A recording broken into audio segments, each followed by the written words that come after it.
welcome to Somabay. This is the World Aquatics Open Water Swimming World Cup 2025. The season starts right now. Let's introduce your athletes.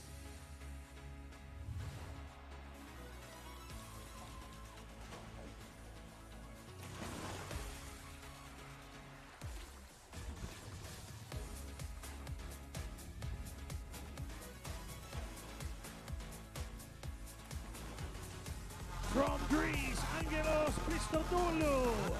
From France, Emile Vincent. Hello and welcome to Somabay, the first stop of the 2025 World Aquatics Open Water Swimming World Cup. I am Will Rollo and it's great to be back for another season of world-class racing.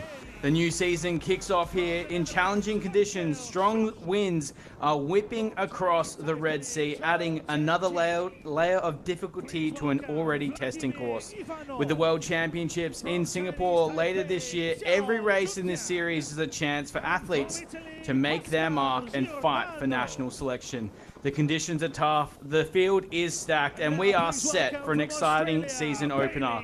Joining me today's coverage is someone who knows exactly what it takes in open water racing, Alice Deering. Alice, great to have you here, and we are just moments away from introducing our incredible athletes. From Belgium, Logan Van Ruys. From Kazakhstan, Kirill Kolesnikov. From Poland, Bartosz Kapala. From Italy, Luca Di Tullio. From Switzerland, Christian Schreiber.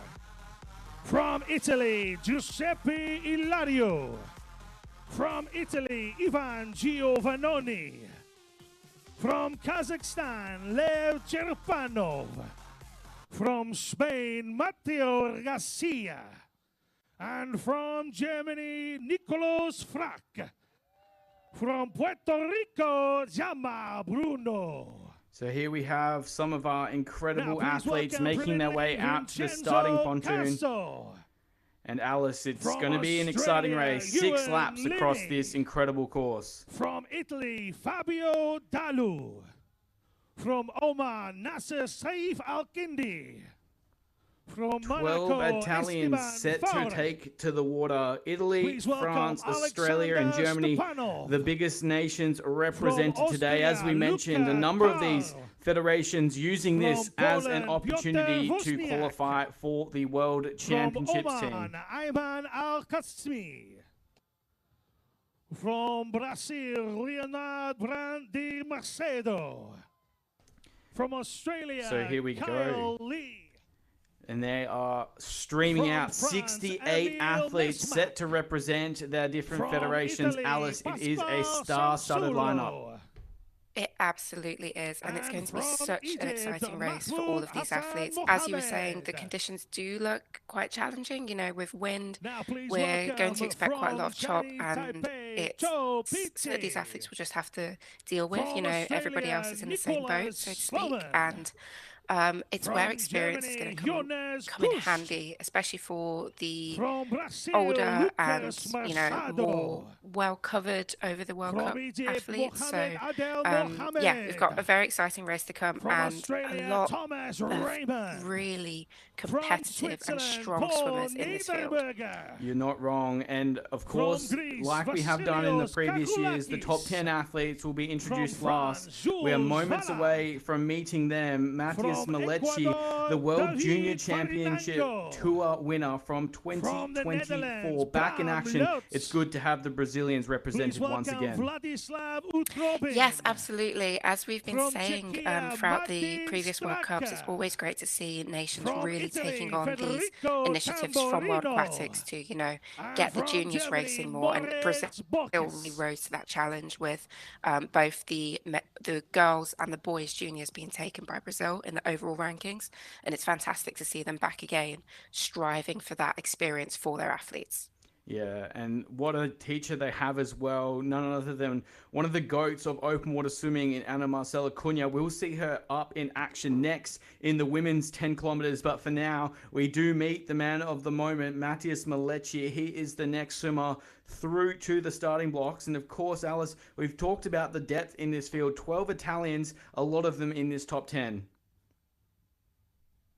Oh my gosh, yeah, it's like the Italian show, isn't it? It's just you've got such depth within the Italian teams for both the men's and the women's, but of course we're dealing with the men right now. You know, you've got Gregorio Paccineri, Varani, Dario, Sanzulo. We can keep listing off these names of swimmers who can all reasonably be in the top 10, if not the top 5, if not on the podium, and we just see Guidi coming out now. Yeah, what a fantastic finisher Marcelo Guidi is. I'm sure he'll be featuring at the back end of the race, as will this young man, Sasha Velly, the World Junior Champion from 2024. Yes, Sasha Velly, a racer that is already so well experienced and has such good depth to the competitions that he's been in. So he's always going to be a name to watch, and we just see Hector Pardo following him out as well. That is true. The French have got some incredible races. Hector Pardo, one of those athletes as well, as you mentioned, Alice, that's going to be representing Great Britain throughout the tour this year as an athlete on that World Aquatics athlete experience. What can we expect from Hector, and how is he going to play with the big boys being introduced now? None other than Gregorio Paccineri. Yes, Hector, world bronze medalist in Doha just last year and sixth at the Paris Olympic Games. So a very, very strong competitor. And with Hector, I think the way he races is very smart. He's not the fastest pool swimmer, unlike Florian Wellbrock here, but he is very good at knowing where to be and when to make his move. And in conditions like this, I think it's going to play very well into his hands. As it will for this athlete. Getting introduced now, it is Marc-Antoine Olivier, the reigning champion of the World Cup Series. These conditions will be tough, but this is what Marc is built for. Yes, definitely. You know, this is one of those races where Marc-Antoine's probably going to sit at the front, probably not leading, and just enjoy someone's draft, but probably just be quite happy for the conditions that are going to make it a bit more challenging for the faster swimmers like Florian Wellbrock, so they can't just, you know, treat this whole swim and break away from everybody. And Alice, we talked earlier this week about this race. 68 athletes about to roll through your screen now. We thought it was going to be flat. The wind is up. Any last-minute predictions? Oh, last-minute predictions. That's always tough. I still do think Florian's going to be coming out fighting strong here. I think he's got a point to prove in a sense. He did really well in Neom, where he, you know, dominated the race, took it on, and I think he's going to try and do something similar here. The conditions will make it testing for him, and of course the other athletes aren't just going to let him run away with the race, so we'll have to see how that unfolds. But as you can see, you know, Hector Pardo, Kyle Lee, Sasha Velly are all within close, and then Ollie Clement, Marc-Antoine Olivier. There's a lot of strong competitors here that could all reasonably be on the podiums. So how this unfolds, let's see how it plays out, because there's so much talent and competition in there. We know there's a lot of people tuning in around the world for the very first time. This is an introduction and a half to marathon swimming, and what a race we have ahead of us. 68 of the world's very best on the start line here, hoping to kick off 2025 in the most emphatic way possible. They're about to move into the hands of the starters, and this is a true spectacle of open water swimming. 6 laps along this 1.66 kilometer course. We'll see who will be taking out the championship and who will be starting in the best way possible. This is the World Aquatics Open Water Swimming World Cup Series here in Somabay for the 3rd year in a row. 2 hours away from finding out the champion as the boys get ready on the starting pontoon. And they are away, Alice. We are live in 2025, and what a way to start.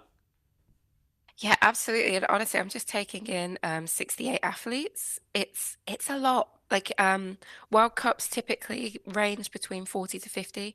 Over the past couple of years, we have really seen a lot more competitors from around the world taking part in these, which is fantastic to see. So 68, the start for that is going to be hectic. It's going to be really important. You find your water quickly and don't get stuck behind someone that you don't want to be behind. You need to find your positions correctly and move through it. And as you can see, it's a lot of white water there, and you don't want to be caught out. Yeah, it's going to be so interesting to see how it all plays out. This course is unique here to Somabay. The athletes currently in the water, they've got 100 meters straight before taking a right-hand turn around that first can. I expect to see a lot of more experienced athletes just relaxing ever so slightly. They'll go from this 100-meter straight into a 500-meter long straight, and this is where we're going to see movement in the coming laps. But for now, what we can expect is just for the athletes to say nice and calm. And of course, Alice, there's a new introduction in 2025. We see the money lap introduced. And what effect is that going to have on this field? Oh, absolutely. Yeah, the money lap. So it has changed from the original sprint laps, which were laps one, three, and five. It's now just the first lap, which I think makes it a bit easier for the athletes, compartmentalize, just focus on that first lap, especially for the junior athletes who have that potential to, really surge forward. You might not be looking to win. They're most likely unlikely. They're most unlikely to win the race with the level of competition we have here, but a great opportunity to get some good experience up front and potentially win $1,000. It's $1,000 for first, $500 for second, and $300 for third. So another great initiative from World Aquatics to give money back to the athletes and keep the World Cups highly competitive. Yeah, it's going to be interesting to see how that plays out. As we can see, we do have a leader that's moved into the front of the race. It's a very bold move, especially fighting into this chop going out the front. I expect to see multiple swimmers trying to share that load in this opening lap, but especially with the money on this first lap, you don't want to be in the wrong position. No, definitely not. And just looking at these conditions, this is the kind of race you get in and think, oh gosh, okay, yeah, I really need to be switched on. And of course, you always have to be switched on with every open water race. But sometimes when the water's flat, you know that you can probably get away with one or two mistakes. But I just don't think this is the kind of race you can make mistakes in. Later on, when it gets to the more crucial laps, like laps 4 and 5 and 6, if you are allowing gaps to open or if you're getting caught out in any way, that's where the draft is irrelevant and you can end up getting dropped very quickly. So it's about having your ducks in order and making sure that you know where you're going, you know what your plan is, and executing that as best as you can. Yeah, that is a great insight from you, Alice. Of course, in this race as well, and this shot here is perfect at describing that. The white caps that you can see coming over the top of each wave. What that does mean to these athletes, especially on these long straight, 500-meter long straights in between the turn cans, and there's no sighting buoys either. So the athletes are going to have to put a lot of trust into those lead athletes, and as we can see right here, there's two very definitive packs starting to form at the front of the race, and you can expect that to happen throughout today's competition as they go up and over those little lumps in the water. It makes it very difficult to understand where you're swimming. Yes, definitely. The lack of direction buoys is challenging for the swimmers. It makes it more interesting though for us because you will see different lines getting taken at certain points, especially into the later laps. Right now, especially because it's a sprint, massive group of swimmers still moving through, it's not going to be so much of an issue. But you can even see it happening slightly here where the pack isn't the typical diamond or pyramid shape. There's a little gap in. It's just swimmers kind of trying to use their own initiative and take the best line. It is a difficult, it's a challenging swim to do, especially under these conditions. And please correct me if I'm wrong, Will, but I think the water's about 19 degrees. Is that that's what I heard? I'm not sure if it's a bit warmer, but temperature's potentially not too cold, but I know I would be feeling it a little bit, especially at the time the men are racing right now. Yeah, no, it's going to be interesting to see how it all plays out, and of course, as you can see from the screens here, really difficult to understand where everyone's sitting from where we are on the screens, but also in the water, it's going to be hard to determine as to which pack is the right one to sit on, with those different lines playing a real big impact. And of course, a lot of these athletes racing in Egypt for the very first time. Somabay, 3 years in a row now on the World Aquatics World Cup Series, but this the first time where we've had such a big group racing. So I'm sure there's been complexities in how the course is set up with those 6 different turning buoys. It's going to play a massive role in the way that this race plays out. What we saw in that earlier shot, it was Florian Wellbrock starting to move through the field. These aren't the conditions that really suit Florian. He is a very good swimmer when it is flat. When there's a bit of chop, he does come back to the field, and we saw that in Doha last year at the World Championship. So I like your pick, Alice, but I think that, you know, we're going to see a lot of the Italians moving through. I saw earlier in that shot there was Dario Varani sitting in about 20th position. Obviously very hard to tell, but this is a very much a course that suits Varani. Yes, that's such a good point. The Italians, I think, just with maybe perhaps the amazing open water venues that they have literally on their doorstep, you know, like Golfo Ranchi, where they can race or train even in conditions like this often.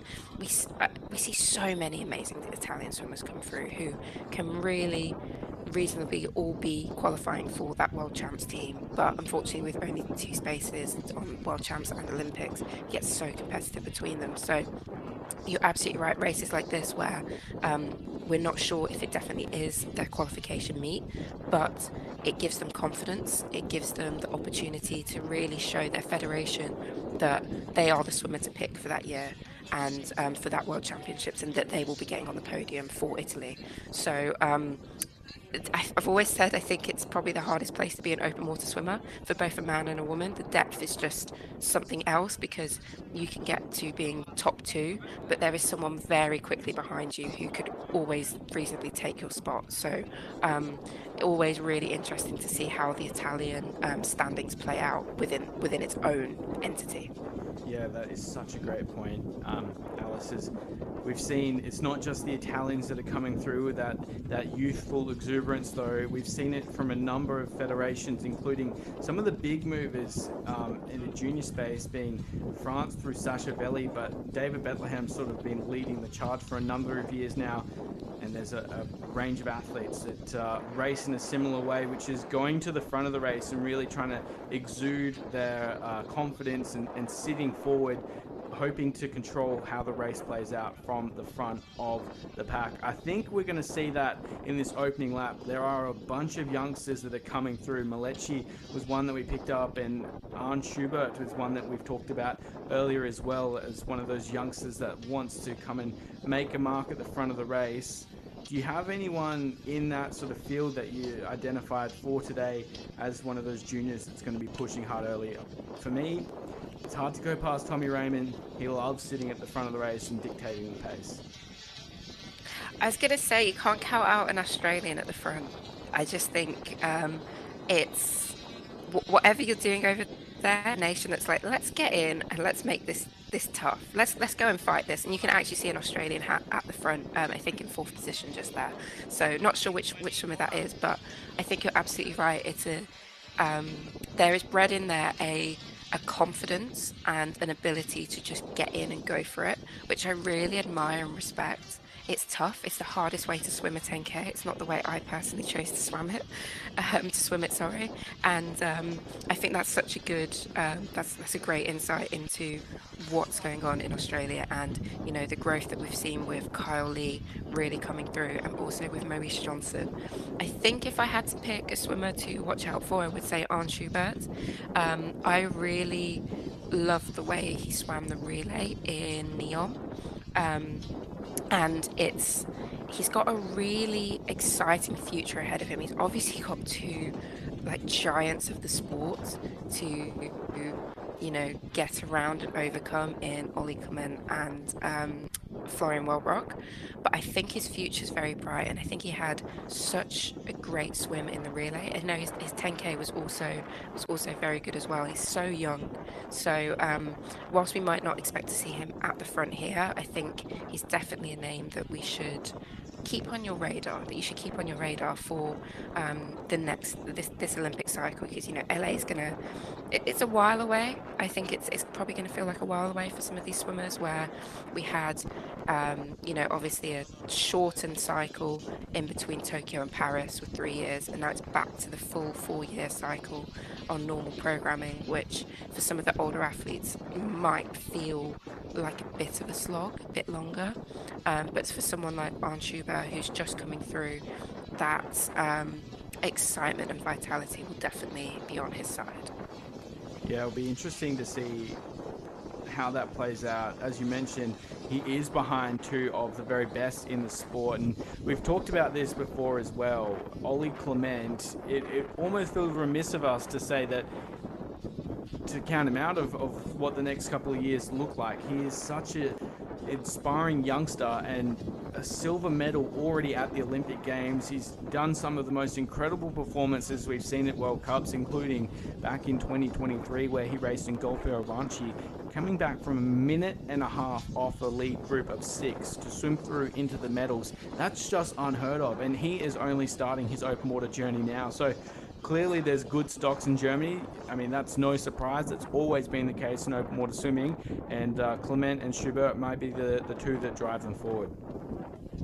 Yeah, absolutely. I think that swim from Ollie Clement is probably the most impressive open water swim I've ever seen / heard of / been aware of. A minute and a half behind, like that's normally like game over, like good job. It was a tough day at the office, but to come back from that, so Olympic silver medalist, and I just at the same time really think we haven't seen his full potential. I know that sounds really naive with Olympic silver medalist. He's obviously so well accomplished already, but I really think he can go on to dominate this sport, and I can't go over the minute and a half behind. Like it's mind blowing to me. And as you said, he's still very young, but already got Olympic silver medal, constantly up there and challenging for these top spots. And I think once we see that consistency for him being on the podium, it's going to unlock a new level for Ollie Clement, and it'll be really interesting to see how that shapes out in terms of Christoph Rosowski, Paucineri, Logan Fontaine, all of these amazing swimmers, and how does that fit into the storylines and how this plays out.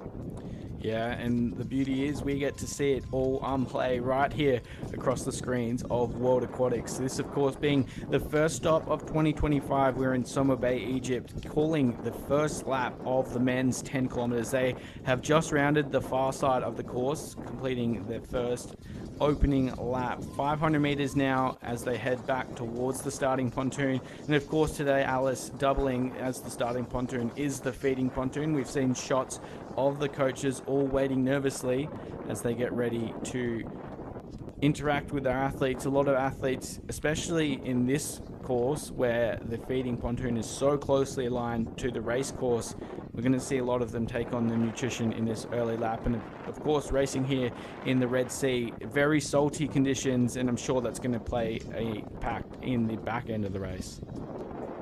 I was literally about to make that point. The salty conditions get you so excited for your feed.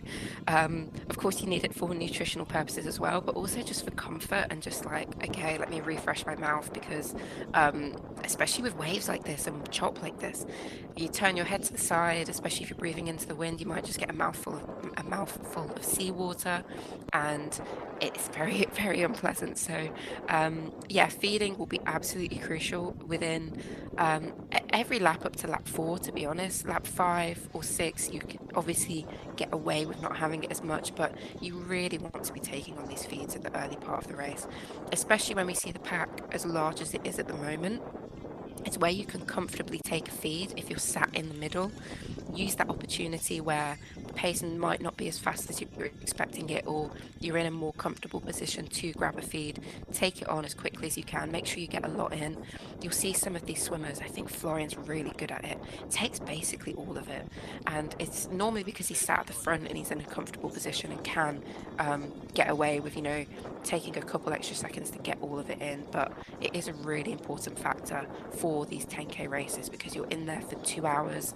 In some conditions it's really hot, in these conditions it's very salty, and dehydration, whilst it won't be an issue to their health in the sense of it's not long enough to be an issue to their health, it can be an issue to your performance if you're getting towards the end of the race and not having enough energy or electrolytes in your system to keep yourself going.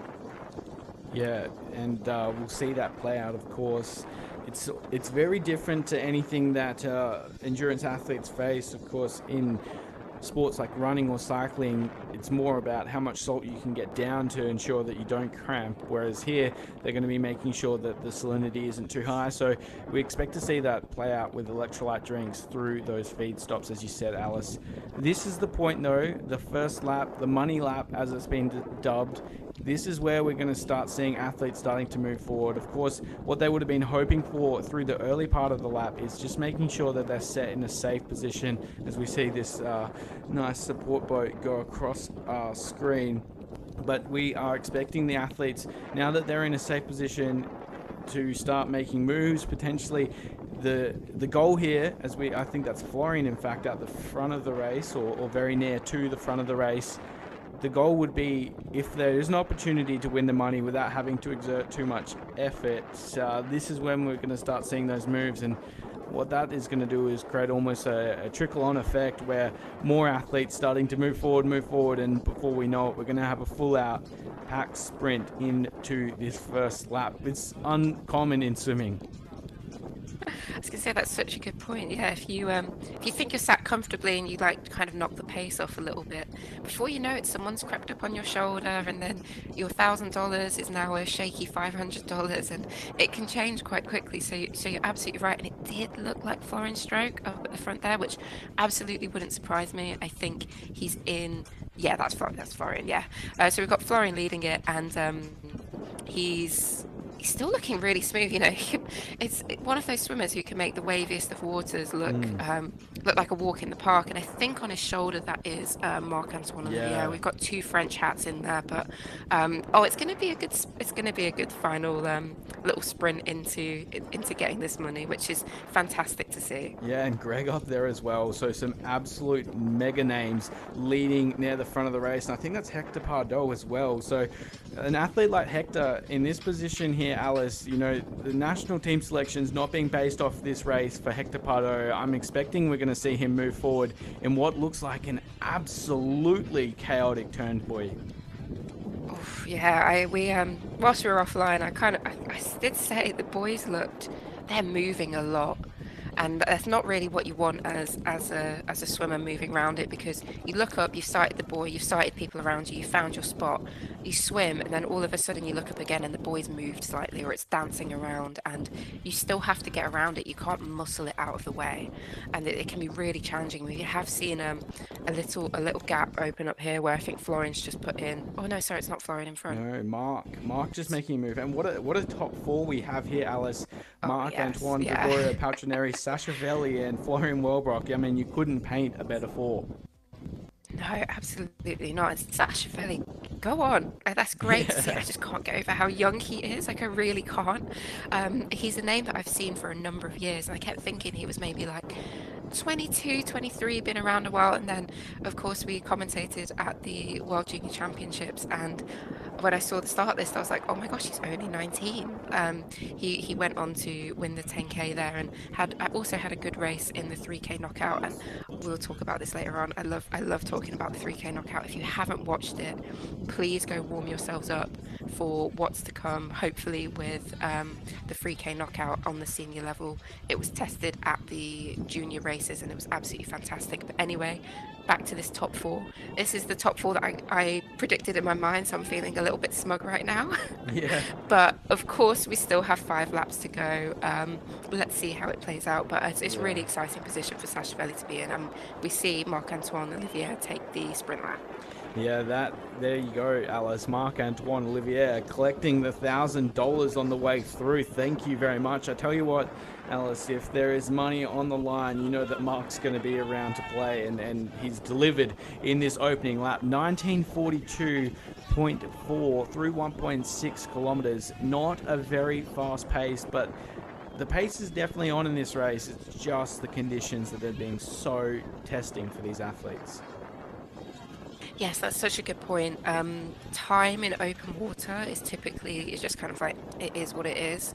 Sometimes you'll do something that feels really fast and it's actually not that quick. And then other times you've been moving at such a quick pace and it doesn't feel that way. So it's also relative to the conditions, the swimmers that we have. And of course we have such a high caliber of competitors here that this pace is quick and the conditions will be testing for them. You know, you're seeing constant waves, constant bumps, chop. Those turning points were tough, and we actually see a bit of a spread out now after coming around that feeding pontoon, something which I think some of the athletes are probably going to be quite grateful for, but those further back will be might be panicking a little bit, but there's of course enough time to make that change happen. Well, no, it's a great point, Alice, and I was about to add, I always like to say that the race is on as long as you're in front of Dario Varani. If you're behind Varani, you're in trouble. And that's been remiss of a lot of athletes through the history of open water swimming. It used to be none other than Ferry Vertman. If you were in front of Ferry, you were still in the race. And I definitely think that's at play here in this lap. We know the Italians are going to be charging hard in the back end of the race, and you know someone like Dario Varani, who had the ability to represent Italy at the last year's World Championships, but unfortunately wasn't able to represent them at the Olympics. You know he's going to be absolutely fighting for the opportunity to be back racing the 10 kilometers at this year's World Championships. So I expect the race again to be sitting in front of Varani, and that's going to get smaller and smaller as the race goes on. That's such a good way of viewing it. I love that.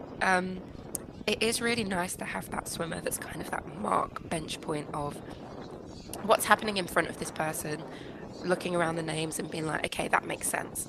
And I'm trying to think who that is for the women. Anna Marcela Cunha sits a little bit further back, and so did Sharon. So maybe it sits kind of with those two women. But even Anna Marcela will typically sit in 10th, so it's not like it's that far back. But anyway, with the Italian squad, it is so competitive, as we've been saying, and having the opportunity to race at the World Champs, but unfortunately not the Olympic Games, I think we'll just have more fire in him. I really do. I think he's going to be passionate, strong. You know that they love open water racing. You know they want to be in there and fighting it out. So keeping that energy moving through it is going to be so important for these World Cups and then qualification for Worlds in Singapore.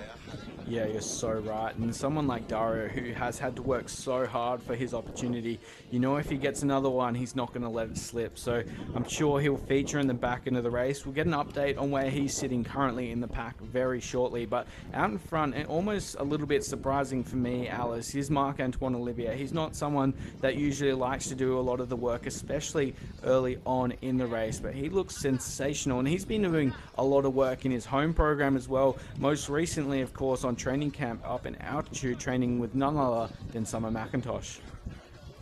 Yeah, what a crazy concept. I just always think, imagine if Summer does moves into open water, what would that be like? I think I saw recently she was only the second woman to go under 8:10 for the 800. Please correct me if I'm wrong. But yes. Anyway, Marc-Antoine has really put in his work in open water. He is years and years of being on the scene, being on podiums, and the constant commitment, you know, going up to altitude. This is really tough training. It's really difficult. He's not doing easy work, and he's making it difficult for himself, and you can see that telling in how he's taking on this race. I think World Cups are a great opportunity to get in and try something new, especially if this isn't a qualification race for your nation. So the French typically always have a French nationals, which will be a qualification indicator. So it might be a good chance for some of these athletes who there's less pressure on, trying to make world champs, and let's try something new. Let's get in and try something new. It's a new cycle. It's a great opportunity to test out some new training that you've been doing, a new tactic, and I think that's what we're seeing from Marc-Antoine here. Yeah. He's looking good. How good does that stroke look? Yeah. Yeah, I mean, he's like the very high recovery on every arm, just absolutely punching through this swell. What he is doing right now, I hope is appreciated around the world, because that is a sensational freestyle stroke going into this head-on chop. And I'm sure there's a lot of triathletes around the world, or athletes that mightn't necessarily understand the complexity of open water swimming that goes, oh, I could do that. I can assure you, you cannot. This is a very special swimmer. Oh, absolutely. And so, who is we got an Italian in front? I'm just trying to check who it might be. Maybe. But you're Greg? absolutely. He was sitting in Yes, second. he was. At the end of He lap one. was up. Yes. Okay. Yeah, and we've got Greg like driving the pace here, and Florian. I always love Florian's confidence. He's like, I don't need your draft. I'm going to sit on your shoulder. I don't need anyone's draft, and I respect that a lot. It's that real confidence of, I want this water, I want this space, I'm swimming here, I don't need to rely on anyone else. And there aren't many athletes in the world who can reasonably do that. Typically you always have to you could do it for a little bit and then have to dip back in. But yeah, we see Greg really driving the pace here, and he's Olympic. I just make sure I get this the right way around. Olympic bronze in the 15 and silver in the 8. I might have got those the wrong way around, I apologize. In Paris, so coming away with a silver and a bronze medal in the distance events. He's a very fast pool swimmer. Olympic champion in 1500 as well previously, so he's got speed, and if he's coping with these waves and able to put that speed to use, it is a very dangerous position for the other athletes to be in. Yeah, well, and to add to that, Alice as well, obviously so strong in Tokyo at the Olympics, but not able to overcome the speed that Florian brought to that race. But did he ever return as strong in 2022 at the World Championships, which just absolutely dominated in Budapest? So, the best way we've heard Greg described is whenever he's doubted, he comes through. And, personally, I've had my doubts, but he is delivering here in lap 2, as is Florian, two of the kings of men's open water swimming. But I just want to go back to the end of lap 1 there, just to once again inform the spectators around the world just how good this race we're watching is. We mentioned you do not want to be sitting behind Dario Varani. At the end of lap 1, Dario Varani sitting in 42nd position, and the pack going all the way down to 55. 55 athletes going absolutely ballistic through this first lap in terms of speed. Alice, this is seriously good swimming we're witnessing. Yes, definitely, and this is one thing that is a common theme throughout open water. It gets stronger year on year. More athletes come into it, you see more pool swimmers come into it, and it changes and evolves, and there's no set way of doing it. We saw the way that Ferry Vertman used to race it, where he would sit at the back and then come through and just absolutely dominate towards the last lap. And then we've seen the change with Florian Wellbrock and Rozovsky, who are really driving the pace up at the front. And I think this year we're just going to see less of an evolution of the tactics, but more people applying that tactic in that sense. So we saw Florian do it first, and it was kind of like game changing, that it actually could be done. And then we see Rozovsky execute it perfectly at the Olympic Games. David Bethlehem up there as well, Ollie Clement in second place. And we're getting more and more swimmers realise that no one's going away. This is how this race has to be swam, and they're adjusting their training and their tactics to that. So, Yeah. seeing Marc-Antoine up there as well, for an example, we're just going to see more swimmers take it on from the front, and that's how it's going to evolve over the next couple of years, is what I think. Yeah, it's so interesting, and almost to a point where it'll evolve to where no one wants to do the work at the front again because they know that everyone has the speed. It is the life cycle of marathon swimming, but also such a great point you made before, Alice, about the fact that we haven't lost many athletes, not many retirees post-Paris, which is unique to this Olympic cycle and a testament to, I guess, how professional this event is starting to become, and almost that the athletes can live through this sport, which is so exciting to see. But what that makes is an opportunity for our youngsters to come onto the scene, but they're not going to have it as easy as it once was. Yes, absolutely. It's such a good point because in the men's, from what I know, we've only seen Toby Robinson retire. We've got not Sanzu, sorry, Akarenza, Dominica Akarenza, who's currently out with a shoulder injury. But we're really not missing many people. No one's retired, no one's quit, no one's said that they're done with it really. So and you still have that talent moving up through, like Sasha Velly, for example, Arne Schubert, Thomas Raymond. They're coming through, and it's saturated. It's really saturated at the top, and you're going to have to fight. It's going to be difficult. It's crucial to get into these races and soak up as much experience as possible when you're in your late teen years or your early 20s, to make sure that when you do get older, you have that experience to draw on, and you know what it's like to be at the front. And this is one thing that I was told that you need to swim at the front to understand what it's like to be at the front. And I know it sounds really obvious, but you gain that experience and that knowledge and that trust in yourself that, okay, I know what to do to get to this point.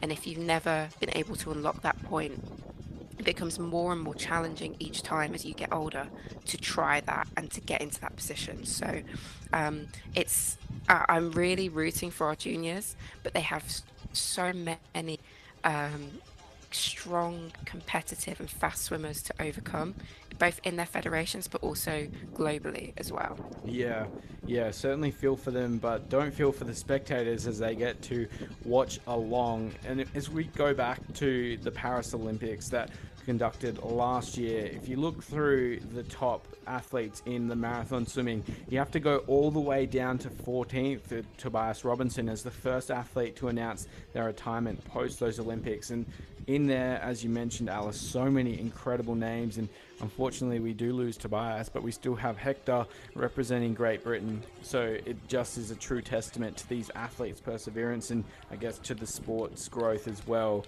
Speaking of Hector, we mentioned in the intro that he's one of the athletes that's on the athlete experience this year. I guess there's some good athletes on that, but what is the athlete experience? Yeah, the athlete experience, it's another initiative by World Aquatics to, I think, just support and promote the organising committee and the venues which we race at.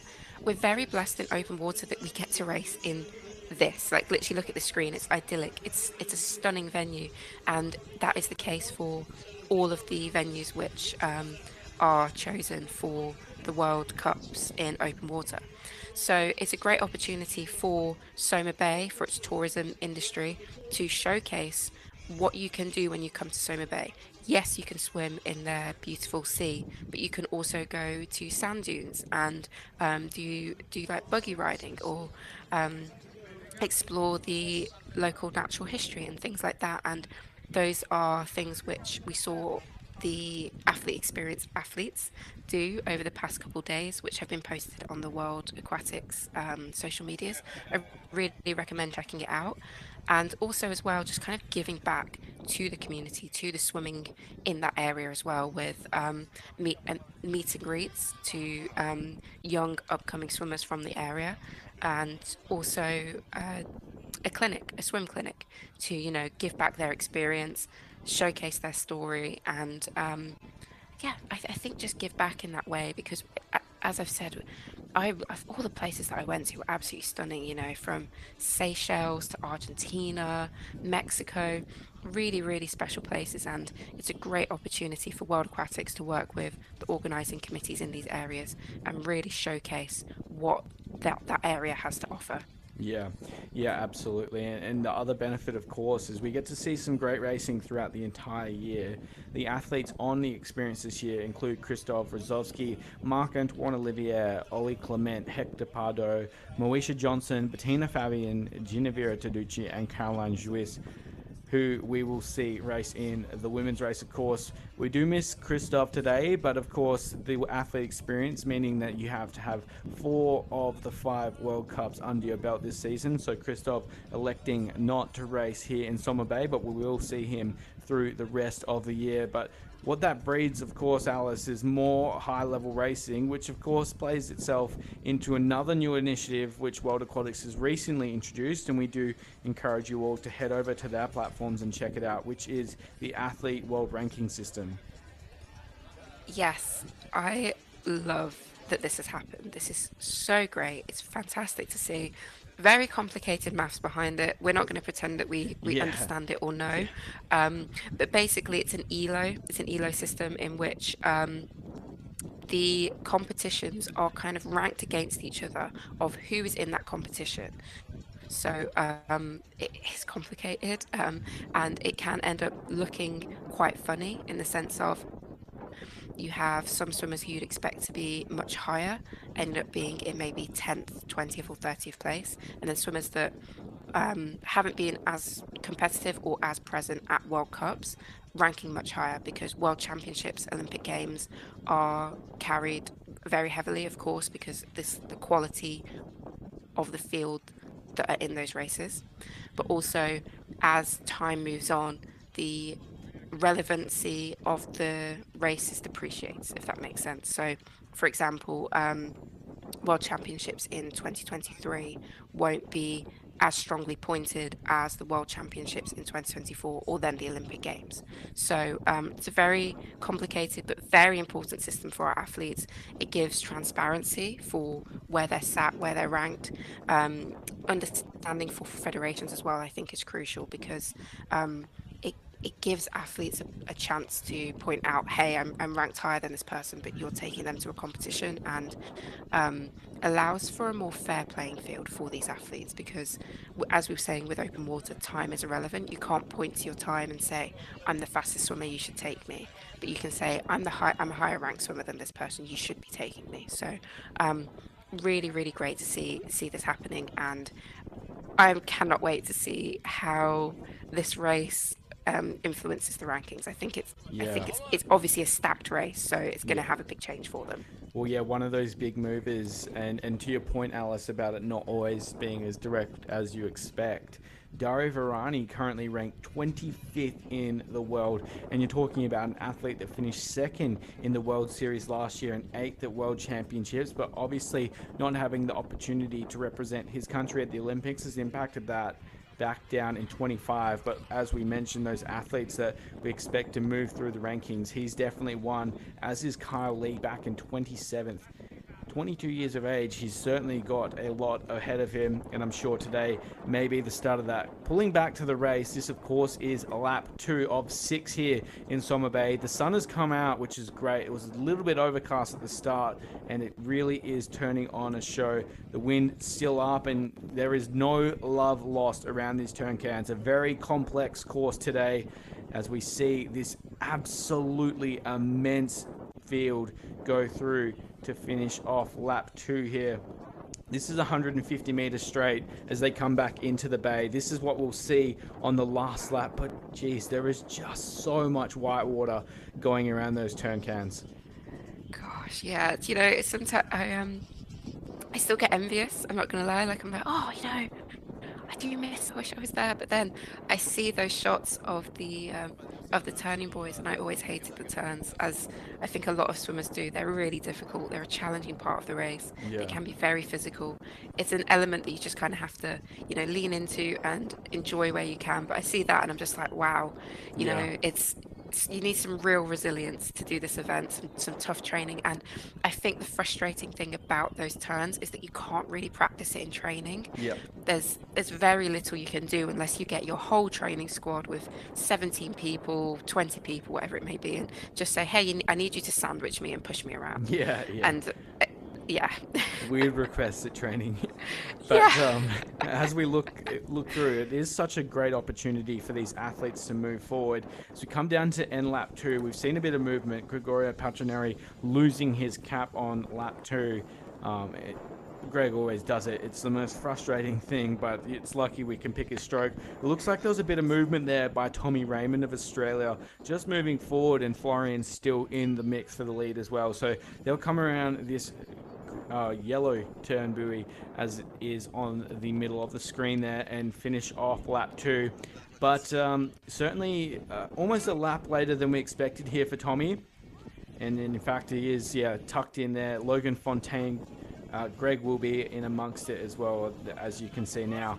So we did expect to see Tommy near the front at the end of lap 1, but the money lap meant that Marc-Antoine Olivier was the one making moves.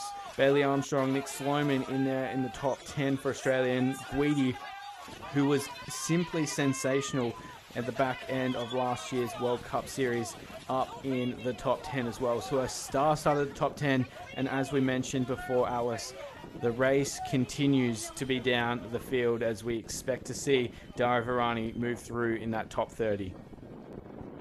There he is. So I was just sat here like shaking my head, being like, oh my gosh, just 25 people, 10 seconds separating first, and 25th, Tommy's going. and then is that? Oh wow. Okay, yeah, he's put down a. Okay, can you give us some insight? Yeah, go for it. We saw this in Hong Kong as well, Alice, if you remember back to last year. Tommy Raymond really using the chaos that a feeding pontoon creates to try and get away.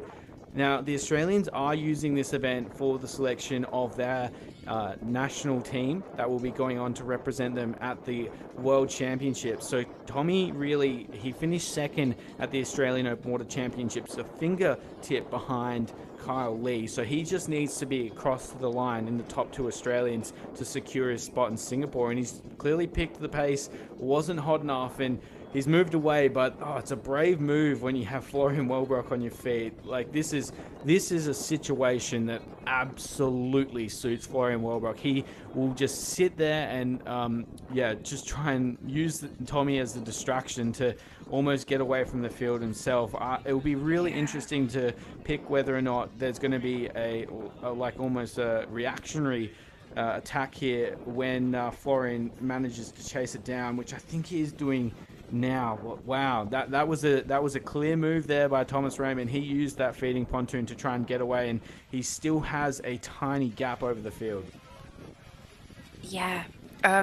Florian, I think, just loves the chase, especially if someone's willing to swim faster than him. It just gives him that that surge and just, I'll stick on this person, let's go for it, let's drag this race out, because as we pointed out, it is packed. It's packed back there. And it's really gonna what it won't affect is that top 10, but what it is gonna do is scare the rest of the field.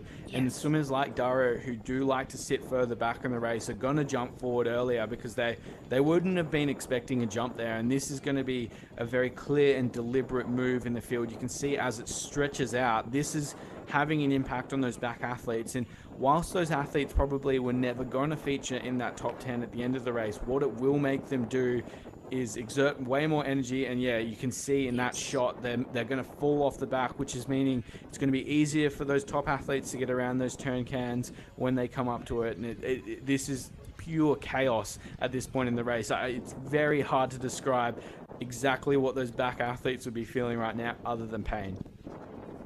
Oh yes, the stress and the kind of panic. Like I've been in these situations before. Your adrenaline spikes, and you know that if you don't get back on the person in front of you's feet and keep climbing the ladder, like keep moving past people, that your race is over.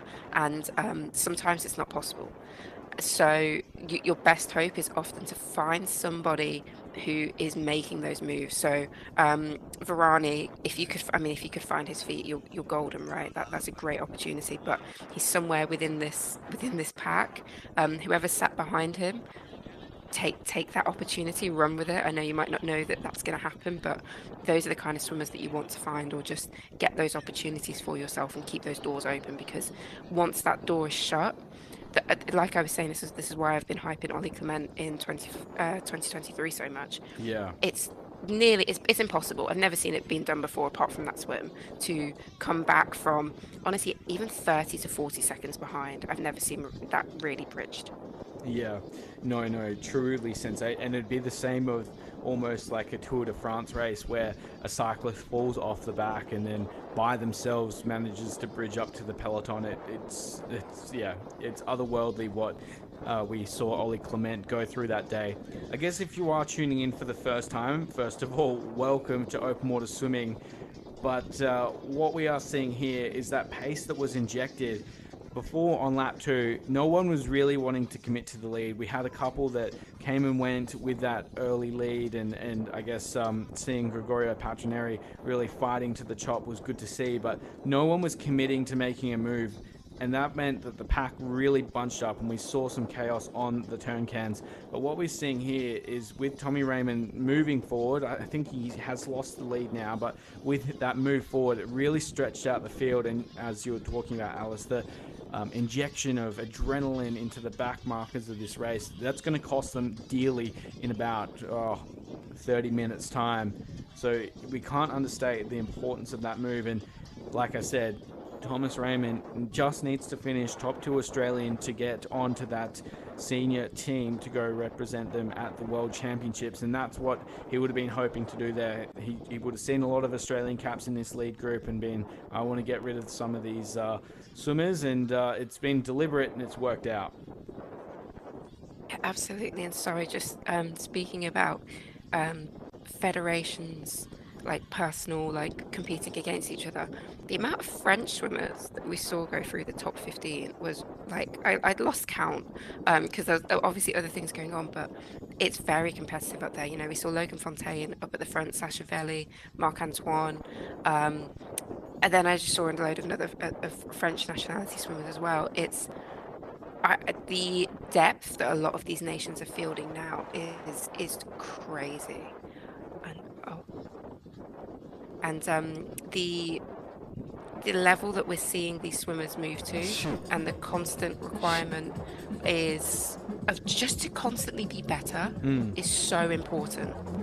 Yeah, no, you're so right. And I guess that almost the competitiveness to get onto your national team really does drive the level up. As well, I guess we've seen another lead change here, Florian Wellbrock, and although it's a very different stroke to what we saw in lap 2 with Gregorio Patroneri fighting through the chop, it is equally as efficient. I've done it again and again, but I tell you what, one of the best things to look at as an open water swimming fan on Instagram is Florian Wellbrock's Instagram feed. He has this one shot of him swimming in a flume, just breaking down the different dynamics of his stroke. It is truly otherworldly. It does make you feel very jealous of the different biomechanics that Florian's able to generate through those very long levers of his, and he makes it look oh so easy at the front of the race. And I said it as Greg was swimming in lap 2, if you think you can do this, I assure you that you can't. If you are a youngster,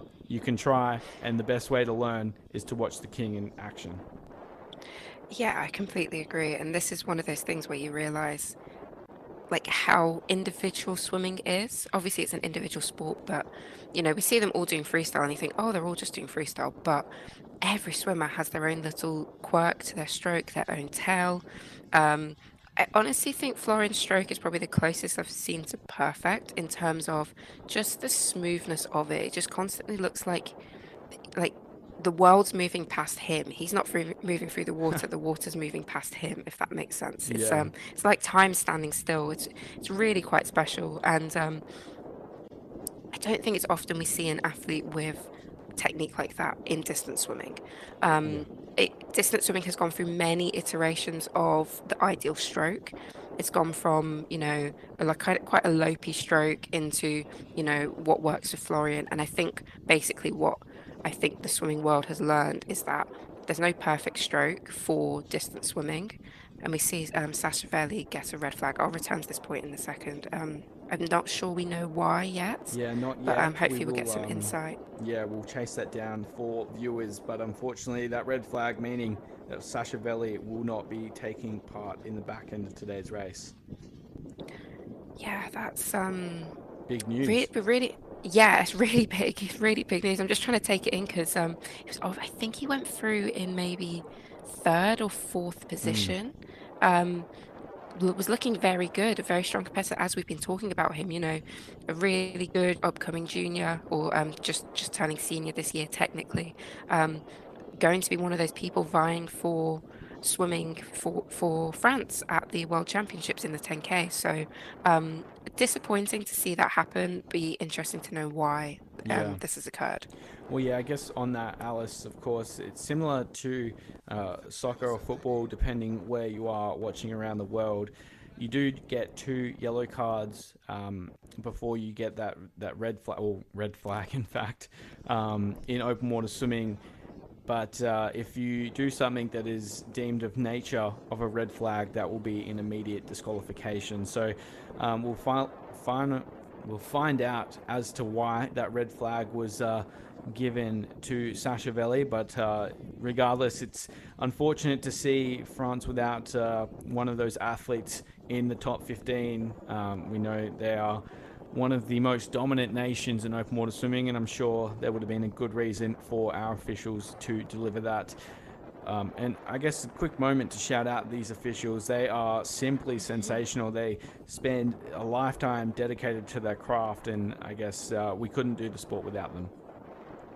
Yeah, absolutely. That's such a great point. And I have to stress that health and safety of the athletes is always the first thing on these people's minds. It's the importance to make sure it's a fair but also a safe game for the other athletes to take part in.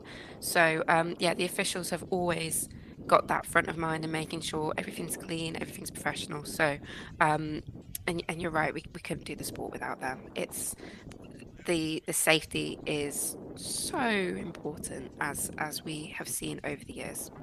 You're not wrong. And I guess it's been good to see a lot of former athletes transition to being involved either as an official or on the technical committee. The vice director currently being Ferry Vertman, the 2016 Olympic champion. So good to see Ferry still contributing to the sport, and he has been working with the World Aquatics team to deliver some of these incredible changes to open water swimming. He, of course, sits alongside the director in Sid Cassidy, 2 incredible men driving the future of open water swimming amongst a host of other incredible administrators that sit behind the sport to make sure that we can paint a picture that is being right now as Florian Wellbrock sits out in front in just what is truly sensational conditions. If it wasn't for the wind, this would be a postcard. Yeah, absolutely.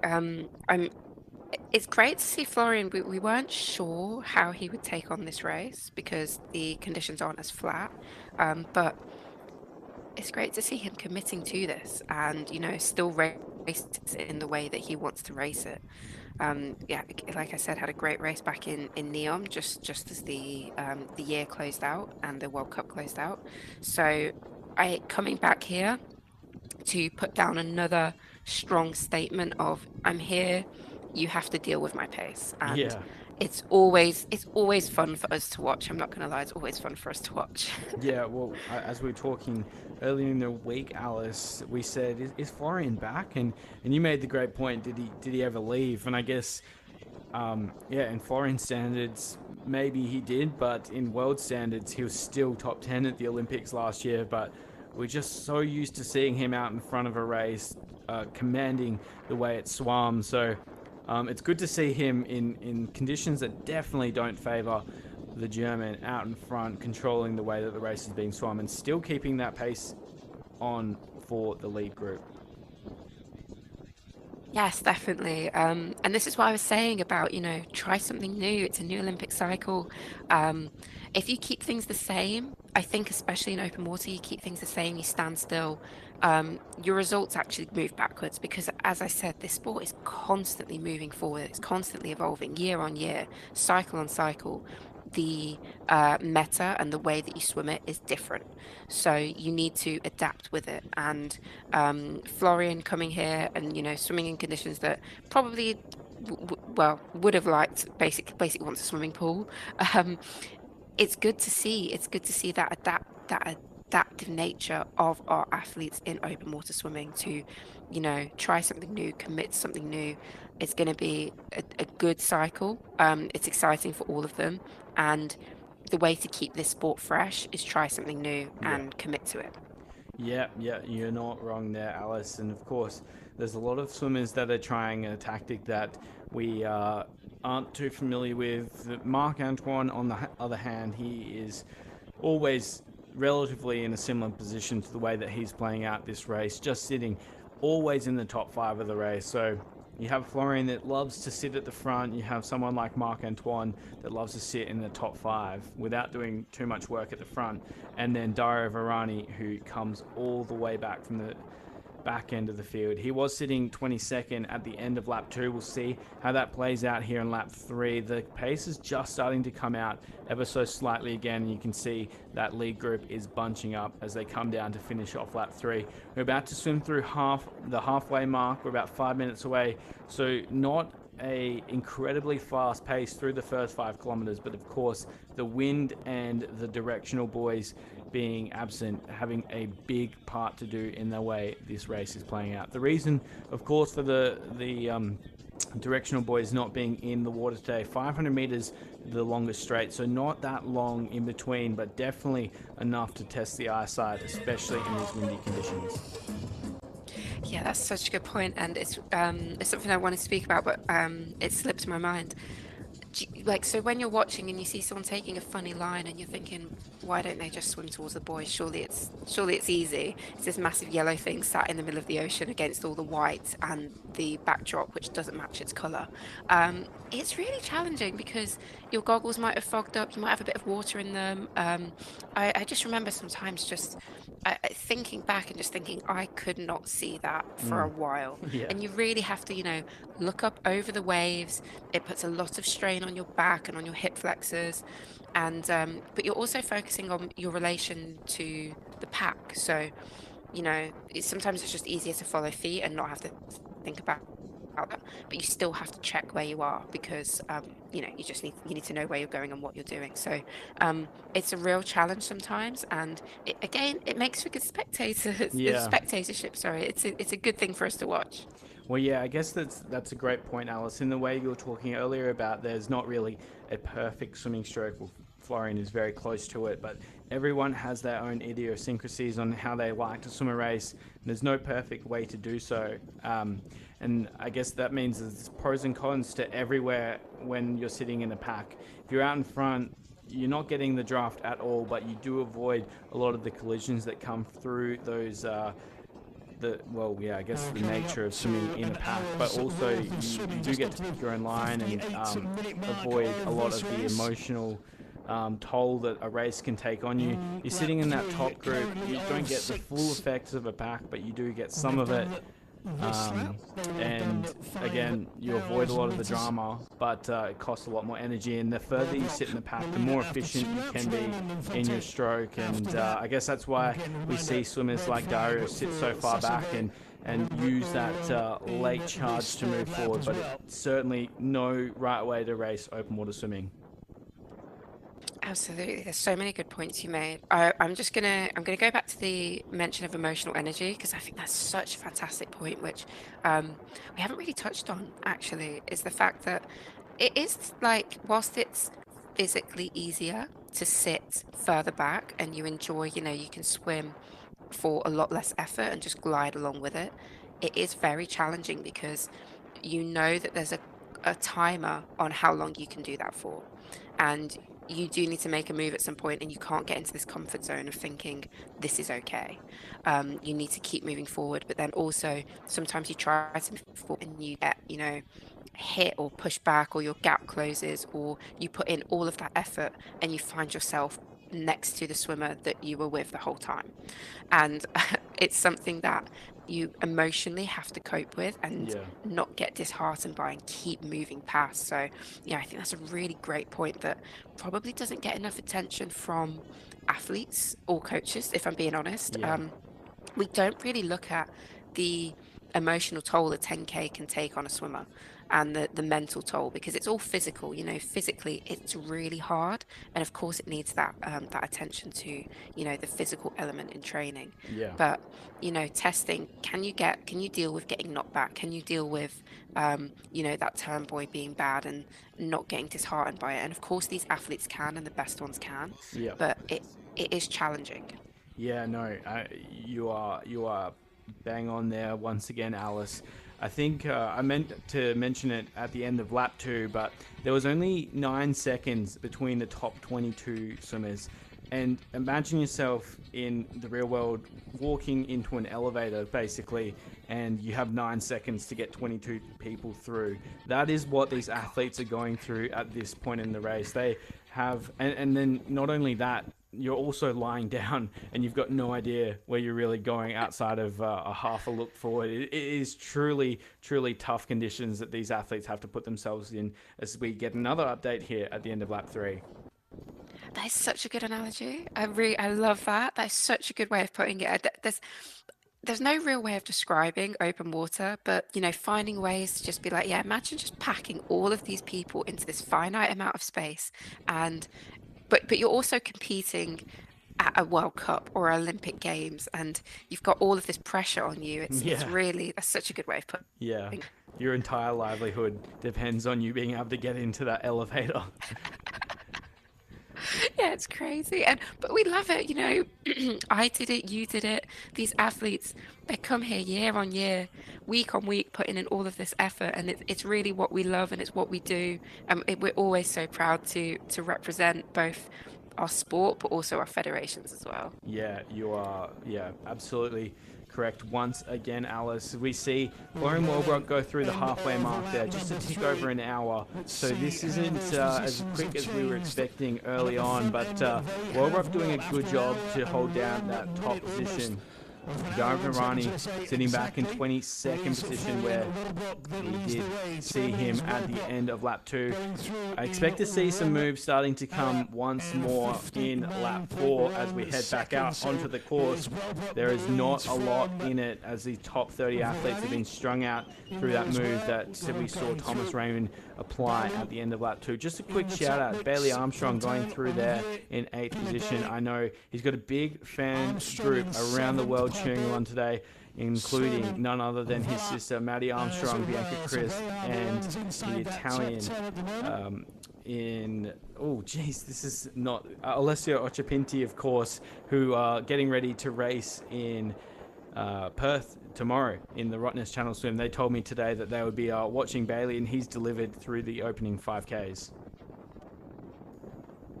Yeah, Australia, the excitement, and do you know what? I think this has been a while coming, because you've got surf, you've got is it surf lifeguarding, or are they two? I'm sorry, are they two separate things? Lifesaving, yeah. Surf lifesaving, yes, thank you. So many amazing seas, although they have sharks in them, but we'll put that aside for now. So many amazing open water venues, and of course such a great history of swimming.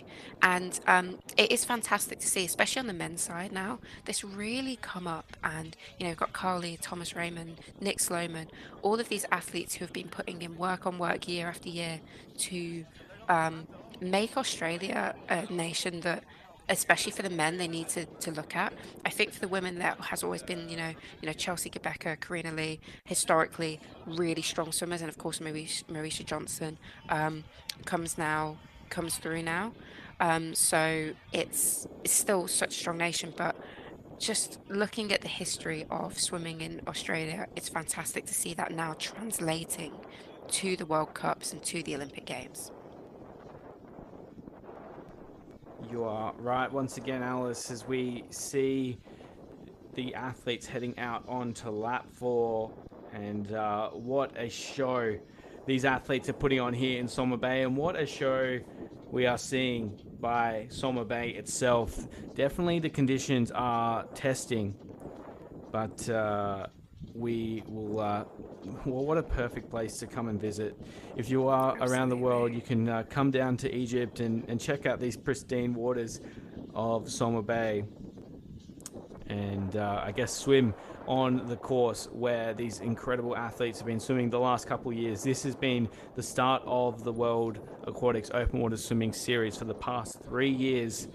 This year being the biggest field we've seen, and the first time we've seen all 6 inhabited continents represented at a World Cup stop. A true testament to the World Aquatics team as they continue to build out this event. There is a lot happening in this field. We'll break it down in lap 4 as you can see that overhead shot from this drone, just how intense that front of the pack is as the paces come out ever so slightly once again. And those backpack athletes are going to be trying to get across as quickly as possible, hoping to stay in touch with the front of the race. But out in front, looks like we've had another lead change once more. As we get a bit closer to that swimmer, we'll see how it's all sitting. But for now, it is lap 4 of 6. This is going to be a spicy lap here. We can see that the swimmers that don't have necessarily the fastest last lap, they'll be jostling for position, hoping that they can get away either on this lap or the next. I don't think we're going to see any breaks in this pack. There's too many strong swimmers and there's too many federations that will be using this as a race that goes towards their national team selection for anything major to happen. But you never know. We saw at the end of lap 3, it was Thomas Raymond who was able to pull away and establish a gap away from the field. So we'll see how that plays out. Of course, there is 2 laps to come at the conclusion of this race.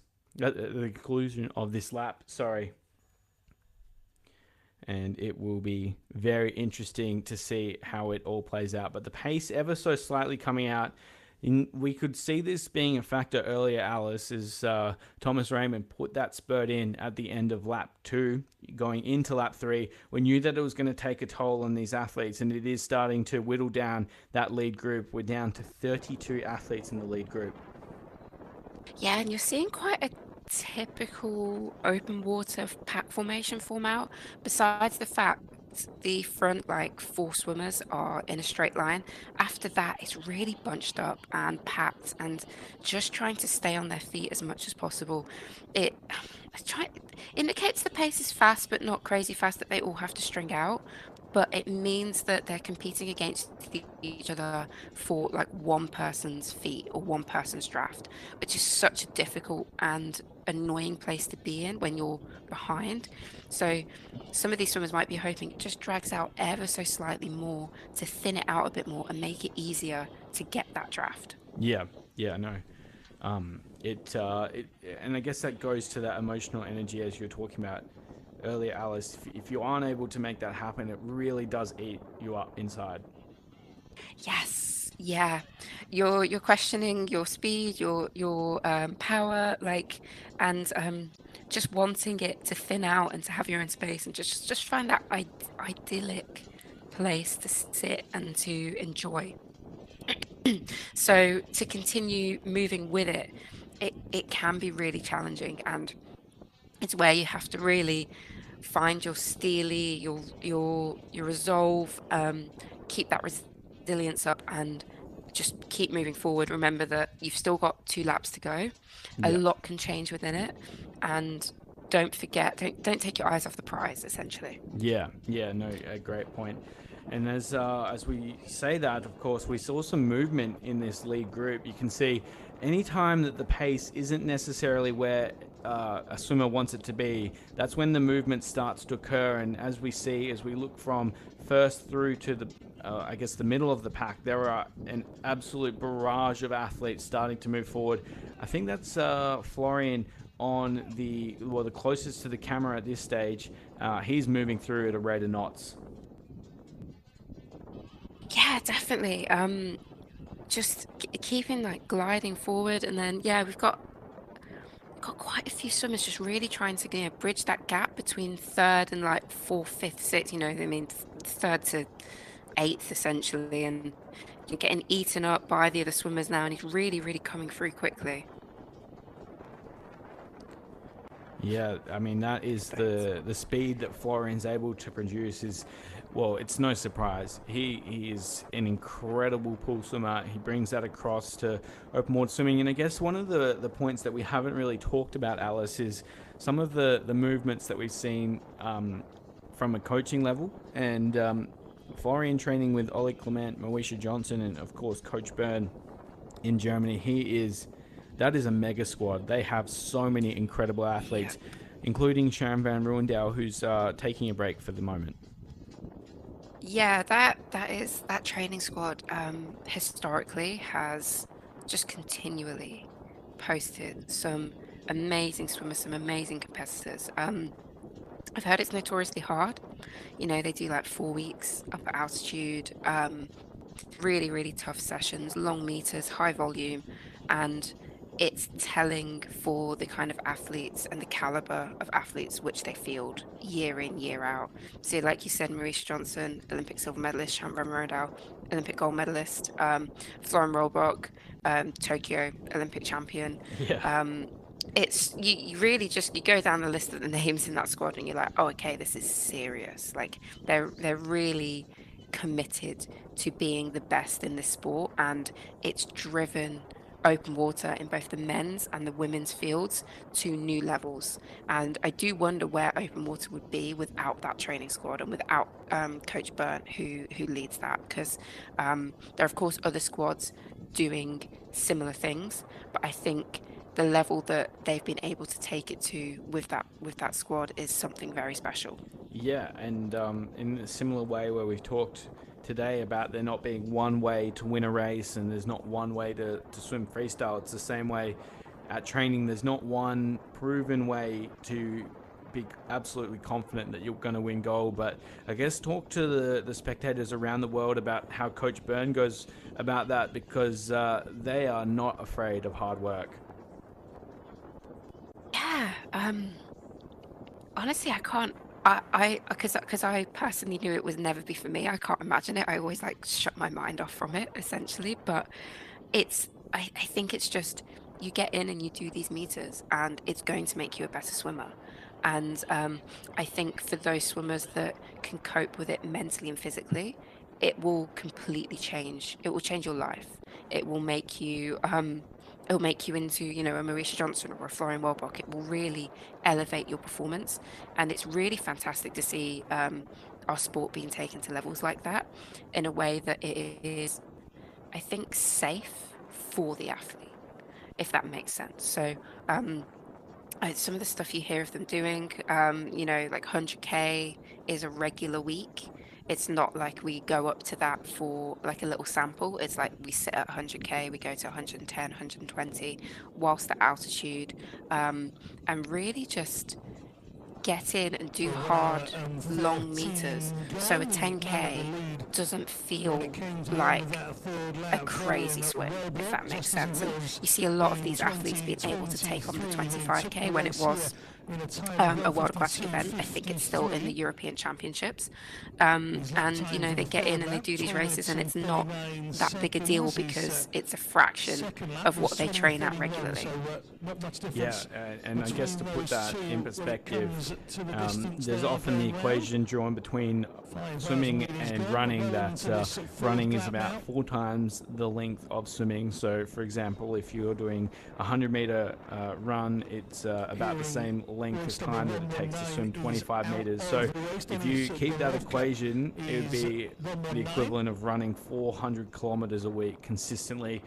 The strain that would put on someone's body is insurmountable, and I guess that's what these athletes they've built to throughout their entire careers. It's not like you could take someone off the street and make them swim 100 kilometers tomorrow without them breaking down, and I guess that goes to prove just how special some of these athletes are. Exactly, that's such a great point. The word is like conditioning. It's basically making sure these athletes are robust and conditioned to cope with these meters. And you're absolutely right. There will be many swimmers who have been great distance swimmers who would not be able to cope with that volume of work. And this is why it's so special being able to find those athletes that can cope with it and can thrive off of it, essentially. So, a lot of programs do work like this. I think Sandpipers in America, I know, is another notoriously tough training program for distance athletes, and of course the squad down in Italy, they won't be shy of meters either. So it's a common theme we see across distance swimming that volume to be the best in the world is required.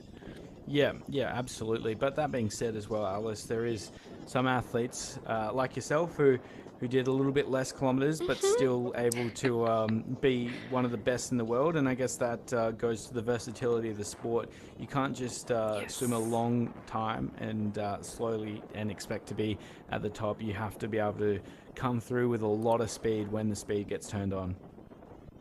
Yes, that's such a good point. And yeah, for transparency, I was not one of those swimmers who did meters.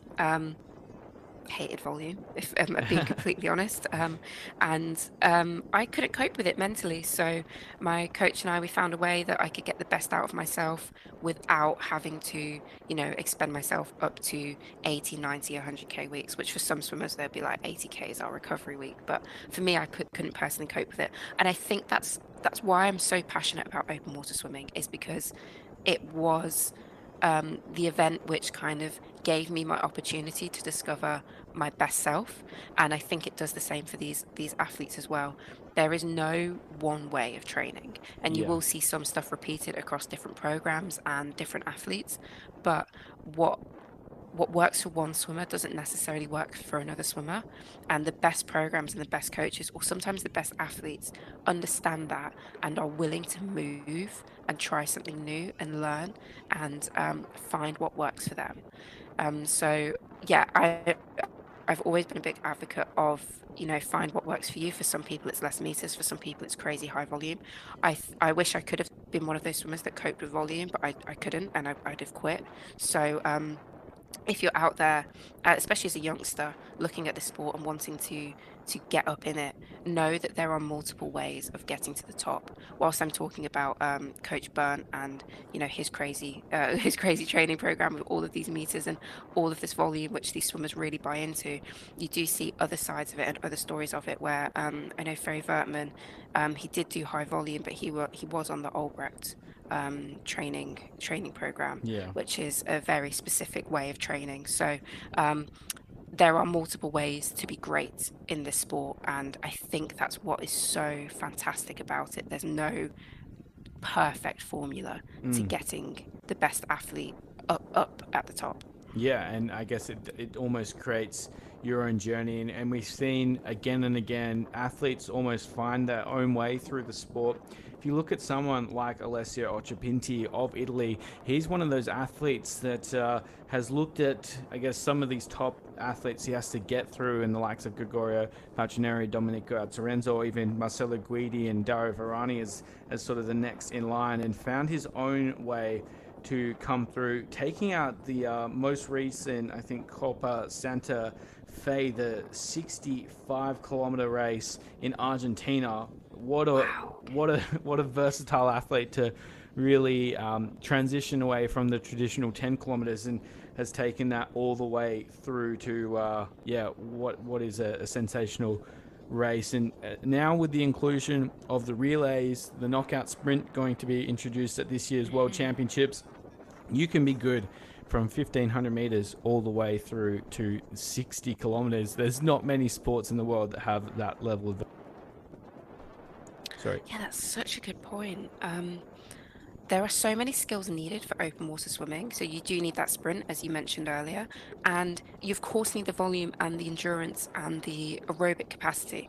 But within that range, there are so many different events and opportunities for you to try. So we're really fortunate with World Aquatics that you get the relay, you get the 3K knockout at the World Championships, which I'm so excited for, the 5K and the 10K. So you've got 4 very strong and all very different events.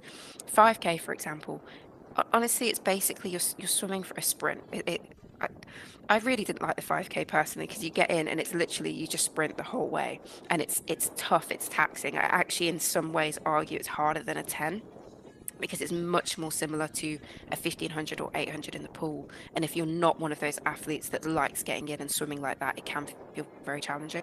So of course, for a swimmer like Florian, it probably just, like, he swims it the same way as the 10, so it won't feel much different. But for other athletes who kind of enjoy the steadier pace of the 10K and then like to punch through, it'll be much more challenging. So it's a great example of why, like, open water as a sport as a whole, both from the recreational to the elite, is very versatile, and really does have something for everyone, because you can even start to look at ice swimming and see how that's, I mean, that is crazy. That's another level. Oh, and I guess a good advocate for that is Colin Hill, who's not too dissimilar to this the World Aquatics scene, of course, on the mic at last year's World Championships in Doha. And highly recommend checking his Instagram out if you want to see some pure craziness that this sport can provide. Yeah, I think this is what's so fun about it. And one thing I do really want to stress, it's a real community. I know you see all these people competing against each other, but they are friends. A lot of them are friends. We see each other around, we talk to each other, and we support each other. It is a community, and the feel that I've had at open water competitions compared to pool competitions is very different. And it's because at open water we're all here together. We want to strive and just take this sport to another level. We want to help each other and uplift each other. Yeah. Of course, they are fiercely competitive, though. So I don't want to take that away from any of these athletes. You know, they want to win. They're getting in for that reason. But behind the scenes, there will be camaraderie between all of them. Yeah, absolutely. Except sometimes between federations, when there is selection on the spot, you know, we'd often expect with 12 Italian athletes in the water that they would almost be helping each other to replicate the performance we saw here last year in the men's field, where Italy went 1, 2, 3. But that certainly isn't the case, for most of the time, as you know, the further forward you are for your federation, the more likely you are going to be able to represent at the highest level. Coming down to finish off lap number 4 here, Florian Wellbrock ahead of Logan Fontaine, who has lost his cap. Ollie Clement sitting in 3rd position. Sasha Velly still in the race in 4th. Hector Pardo rounding out that top 5. And I guess from that respect, I mean, no major surprises in that top 5. It's just you look through the field as they come through, and there are so many incredible athletes sitting towards the front of this race. And honestly, Alice, as we are over halfway now, Dario Varani sitting back in 17th in what feels like almost the 17th Italian through the field. This race is anyone's up for the taking. Yeah, every time the standings come through, I'm just sat here like shaking my head in disbelief of just like, still very bunched up. Then the depth that we're seeing, like each name that comes through, I'm like, oh my gosh, yes, him. Oh yeah, him. It's stacked. It really is stacked. And I still can't really predict where this is going to go. I think Florian looks great. He's swimming this how he wants to. I still think it's his race to lose, if I'm being honest. I don't know where Palcineri sat in there. I didn't catch his name as it went through. There's so much to look at and take in. But it'd be interesting to see when we get the result through from that lap. We can start to make predictions more accurately now, I think, is the point I'm leading to. Yeah, I guess the further you go into the race, the less chaos you can expect from the pack and the more chaos you can expect from the individual. As we see at the back of that lead group, just more and more athletes, the sort of more inexperienced athletes starting to fall off. The pace would definitely start to take an impact. And I guess almost once you do fall off that lead group, it has almost an immediate impact as you then lose the drag, but also have to swim into the chop, and it can just ruin your day having to do that after already exerting energy for the last hour and 20 minutes. But they head out for lap 5, and I guess this is where we start to see swimmers like Dario Varani really wanting to make an imprint on the race. I also had Kyle Lee, the Australian, up in the medals in the prediction for this race. So he was sitting well back in the 20s. This is going to be a crucial lap for him to move forward. If you're leaving it too late in the race, there is absolutely no way that you can swim through this field. The pace is too fast. There's too many good bodies to get around. And I guess, yeah, it'll be lights out if you're not really almost saying in the top 20 at the end of this lap. That is such a good point. And one thing that was always drilled into me as an athlete was, statistically, the standings in the last lap very rarely change. So if you're in the top 10 in the last lap, the likelihood is you're going to finish in the top 10. So this lap, as in the second last lap, is absolutely crucial into finding those positions and moving up as high as you can, because once the last lap comes round, you don't have that opportunity to move as much anymore. So this is kind of, I would say it's pretty much always the most important lap in terms of the overall general standings of whether you finish top 10 or something like that. Of course, between like finishing 6th and 8th, that's where it matters in the last lap.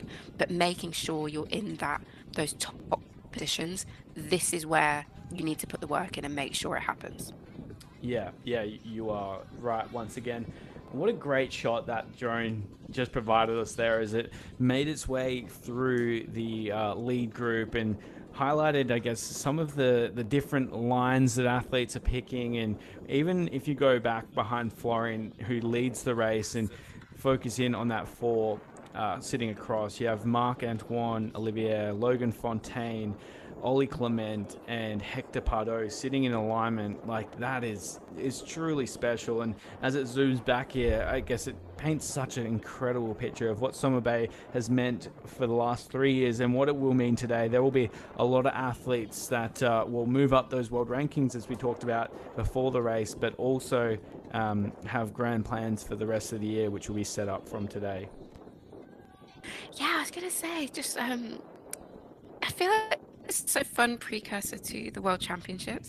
And I think this is what I love about the athlete experience as well. As you said, it's encouraged or allowed a lot more, many more athletes of the top nature to come to these World Cups and kind of not shy away from it and keep the quality high.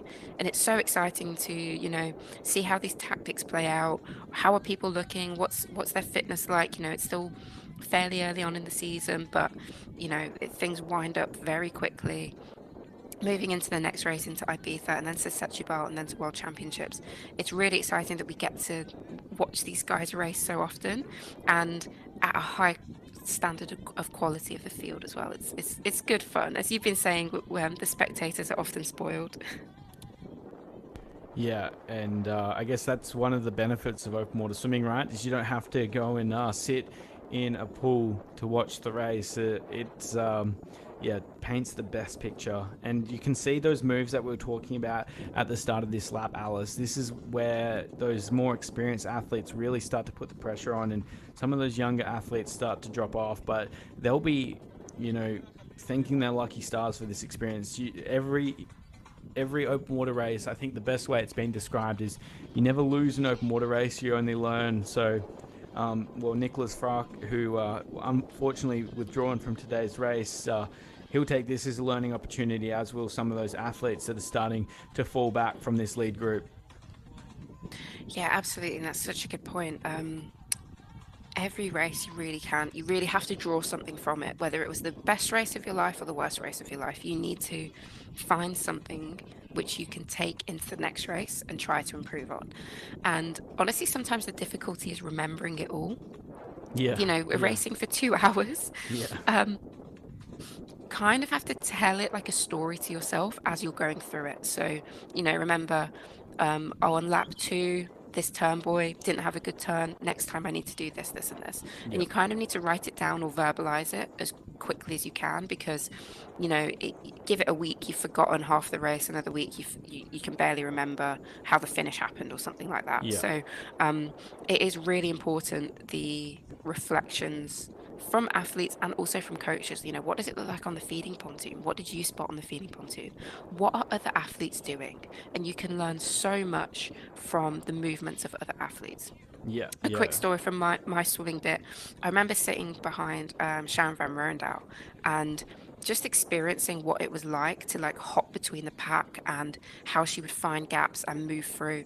And I ended up having like a really good race because I just tailed her for like 3 laps and ended up having one of the fastest laps because of it at one point. So there really is a lot you can learn from other athletes, and this is where, especially for the juniors or anybody watching that wants to get into open water swimming, when you do get into races, soak up all that you can and try and write it down afterwards, or use a voice note, use voice memo or something, because it's how you learn and it's how you improve. Yeah. No, you're on there, Alice, and certainly recommend, especially, I mean, I guess the benefit for these athletes, they get to watch it back on YouTube and see the different moves that get made, and why that can cause such a big thing, a big effect on the rest of the race. A big move being played out here as we look back across the bay. It was Marc-Antoine Olivier just shooting forward, going into that turn buoy. And that's going to create ripples once again. Someone like Marc-Antoine Olivier, what he wants in a race is chaos. He needs a tight race. He needs tight packs to be coming towards the end of the race. What he won't want is Florian Wellbrock just getting his own water. Marc is an incredibly smart racer. He knows exactly who and how to get to the finish line, which is why he's been so dominant for such a long time. Bronze all the way back in 2016 at the Rio Olympics in what was one of the most chaotic finishes to a race I've ever seen. So he knows how it gets done, but what he doesn't like is when it gets to a point where Florian Wellbrock or Gregorio Patroneri are able to get clear water and swim away. Marc's a very light and slender figure, so when you do have those bigger athletes like Varani who move a lot of water when they move through, what he is sensational at is jumping across onto the hip and using that momentum to drive him forward, and then when it comes into that finish, just moving into the right position and touching usually ahead of the swimmer that he's been able to do a lot of the work for him. It's funny because a swimmer like Marc, and I would also put Hector in this category as well, they're swimmers that you can mistake their results or their performances for luck, but these things aren't luck. They are calculated. They are calculated in the sense of they know what they're doing. They know where they need to be. They're aware of their self and of their energy system and what they need to put out. So it always is a delight watching Marc-Antoine or someone with that kind of mindset and that skill set apply it to open water, because they really draw out something special and something exciting. And I think, I don't want to call it, but is that Marc in front? Yeah, it looks like Marc just moving forward. Very beautiful open water stroke. It's always so consistent, and that's what he's so good at, is just ticking through the strokes. We did see Logan Fontaine sitting forward for France, but unfortunately Logan having lost his cap on one of the earlier laps. So we'll get an update shortly just to confirm, but it looks like it's going to be interesting because that Italian cap is not Gregorio Patroneri either, because he's lost his cap. So I guess this is the difficult part of calling an open water race, is you're trying to break down their strokes, but certainly things can change, especially through the off season. And someone like Sasha Velly, who has put on a lot of muscle in the last couple of months as he's turned from an age grouper into an open athlete. He was sitting near the front, but I do believe that is, no, we're getting confirmation. Sasha Velly, who he does have a red flag against his name, and it is at the discretion of the referee whether or not he will be withdrawn from the race during the race under a red flag. But it's been decided that Sasha will stay in the water. And Fabio Dalu, I mean, yeah, that sort of talks to the depth of Italian open water swimming. I didn't have Dalu sitting in the top 5 for Italy, so to see him sitting second this deep into the race is a little bit of a surprise, but a testament to the work and I guess the depth that Italy has, which we've talked about throughout. But for now, Velly leads the race. Of course, if he is to win the race from this position, he will still finish on a disqualification, and then he has the opportunity to protest after the race is concluded. So we'll see how that storyline plays out, but for now, it's Sasha Velly making us look ever so silly with how much muscle he's been able to put on in the last couple of months. Yeah, I'm really excited by Dalu. This is, like we spoke about this before. It's one of those breakout swims where you make people know who you are, and I think Leah Boyd did that fantastically at the end of the last World Cup season, where she came through with such an amazing win in Setubal and went on to medal continuously afterwards at the World Cups. And it's just exciting to see this from Dalu. This is the thing with Italy. There will always be another Italian who is going to end up on the podium. And it's so competitive amongst them.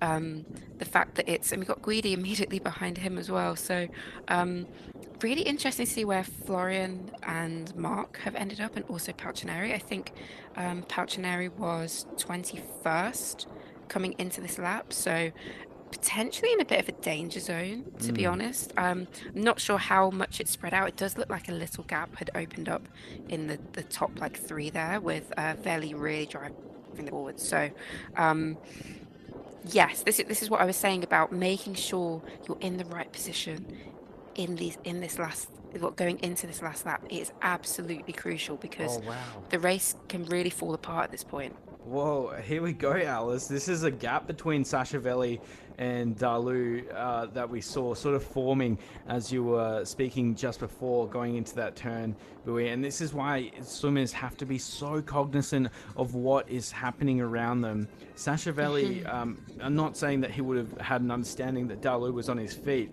but certainly from a competitor point of view, he would much rather have Dalu there than Guidi, and he's taking this opportunity to gap the field, and it's going to come down to who has the muscle to chase that gap down. We know Marcelo Guidi certainly has that experience, and then you look to some of the more senior swimmers in the race, but Sasha Velly would be sensing that he is in front of the field, and he'll be going all out from this point into the race, and there will be absolutely no stopping him unless someone's able to bridge across. And this is where it's going to be very important. Where is Florian Wellbrock, and has that early work affected where he is, how hard he can work to chase down this lead that Velly is opening up here? We'll get a wider shot in a second, and I guess at this point I want to revisit one of your comments before, Alice, where you said, Marc-Antoine Olivier often gets painted as a lucky swimmer. Honestly, I don't think there's a better compliment for an open water swimmer than calling them lucky, because what that essentially means is they are incredibly intelligent racers. If there is no luck involved in swimming, it's open water swimming at least, you have to be very, very smart to sense the opportunity, and that's something that Sasha Velly has sensed in this 5th lap, and this could be a decisive moment in the race. Yeah, absolutely. I'm like, where's this going to go? Will Florian get back onto him? Will Palcineri come up? Where's Marc-Antoine mixed in all this? There's so much going on behind Velly, but he's really driving forward. Like, this is one of those gaps where you see the race change, and it can be the deciding moment.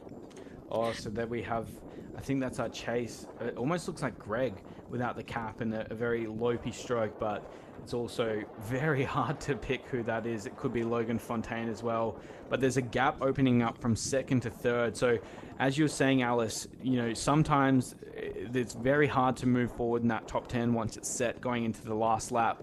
And this is why. It's because the pace is coming into the last lap at such an intense point that to move forward, you have to be swimming faster than the swimmer that's leading the race, which is not easy at all, especially when you've been swimming for 8 kilometers already.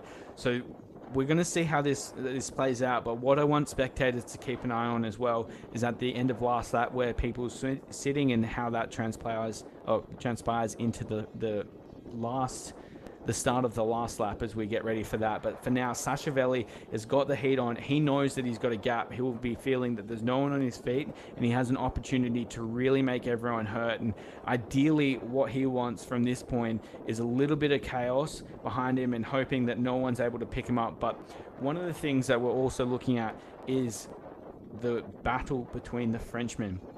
Out in front, Sasha Velly. We know Marc-Antoine is around. We know Logan Fontaine's around.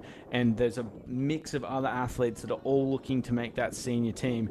Who's going to be the best positioned at the end of this lap? And how does that transpire for the rest of the season? But Alice, as we get this shot, look at that gap from second to third. This is a monumental move caused by the French youngster.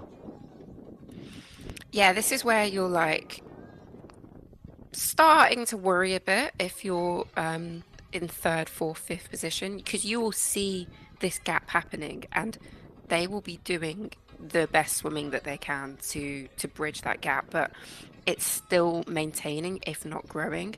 You know, going around these boys, when you see these people like bunching up back here and they're kind of fighting amongst each other. Sasha Velly and I'm not sure who's in second. It might be Guidi. I don't know if Guidi lost his hat, but they're going to get clear water going around these turning boys. And then you've got groups of people who are kind of battling amongst each other, bunching up, trying to fight for the same water, and it can be detrimental to their swims. So it's going to be a really crucial couple turn boys, and especially going through the feeding pontoon. I imagine no one's going to feed.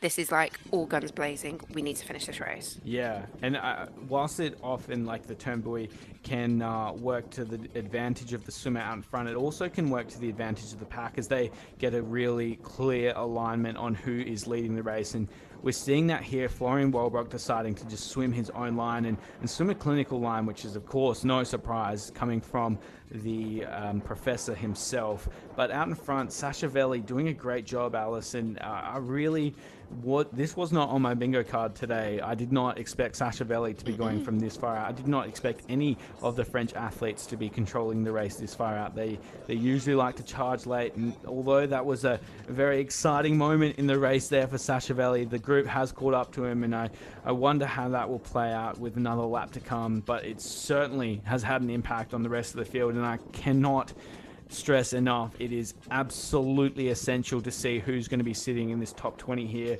And I think if we see Dario Varani and Kyle Lee within the top 20 and moving forward, they are going to be very hot on the heels for the medals. Yeah, I was just looking back to like my gold, silver, bronze predictions, and it's funny that open water will humble you. It will humble your knowledge so quickly. It'll be like, okay, so you thought you knew what was going to happen. Here's actually how it plays out. And yeah, we still see this gap from Velly. Like, he's really drawn it out. And this is where, like we've been saying, we're not going to see this change much. So this top 10 that come through now, coming in or out of it will happen, but this is where like a Florian Wellbrock or a Varani really comes shining through, or Ollie Clement, for example. But it's so hard to predict at this point where this is going to go, and this is where I'm just kind of like letting my hands go. We'll see what happens at the end. Yeah, and also, I mean, you can't take away just how hard it is to swim in this position. Single file racing is as hard as the open water gets, and credit to Velly from where he is. But if you look at the top 6, there's 3 Italians and 3 Frenchmen racing in those positions. So the race for those top federation positions is well and truly up for grabs. I think Marc-Antoine had to jump across a lot of bodies to chase down Velly there, and he's done so in a very considered manner, but it's going to play an impact on the rest of the race. But one athlete I want to highlight there, Dario Varani, sitting in 4th position. He is just behind his countryman in Marcelo Guidi. We saw those two go to absolute war in the back end of Hong Kong, and almost get themselves both disqualified in that final finish line, which you don't want, but it will make for exciting racing. Yeah, definitely. I remember watching it being like, oh my what is happening. And we did see, oh my gosh, one of the swimmers like yield to the other swimmer to be like, hey, yeah, I'm sorry, I didn't mean to like push you around, I'll let you finish first and then I'll take second. And I think that just tidied it up, so it's like, okay, they kind of shook hands at the end. Then you did see them get out and like having a little bit of an argument about it, very passionate. But of course emotions are high after a 10K, you know, you're putting in all of this effort, it's over 2 hours, and then to have a bit of like a British saying, but an argy-bargy going into the finish line Yeah. is frustrating. So hopefully we don't get to that today. But I mean, it's still stacked, and this is what I was on about with the saturation. Like, you Yeah. really can't count anybody out at any point. You know, it did look like Sasha Velly had really opened up that gap, and potentially closing out the race in that way. But we see it just completely change now, and Yeah. have we got 3 swimmers who have lost their hat? Yeah, it's going to make Oh it gosh, incredibly okay. Thanks, tough. guys. Yeah, not very considerate of them. But also from this point out in the race, you can see them starting to group up once more. No one really will want to do the work from this point out. I think Florian Wellbrock will probably be the one that is moving through into the lead now. That's the only athlete that I can imagine is going to want to do a lot of the work from this far out is Florian Wellbrock. And what that's going to do is, give these athletes an opportunity to get a little bit of rest. As you say, Alice, so argy-bargy there, Dario Varani, he seems to be a magnet for it, to be fair. And we'll see how it plays out. But what we will expect to see is the athletes that were sitting between the 12th to 16th range move up into that top 10 and create a lot of chaos in that lead group. That will stay all the way into the finish line. And then, as you said, with 3 caps without that cap on, it's going to be almost impossible to judge who gets the win. But it is on for everything at this point out, and Florian Wellbrock's going to move forward and take the lead. But one thing I did want to revisit, Alice, is Sasha Velly. As we said in the opening laps, he was shown a red flag.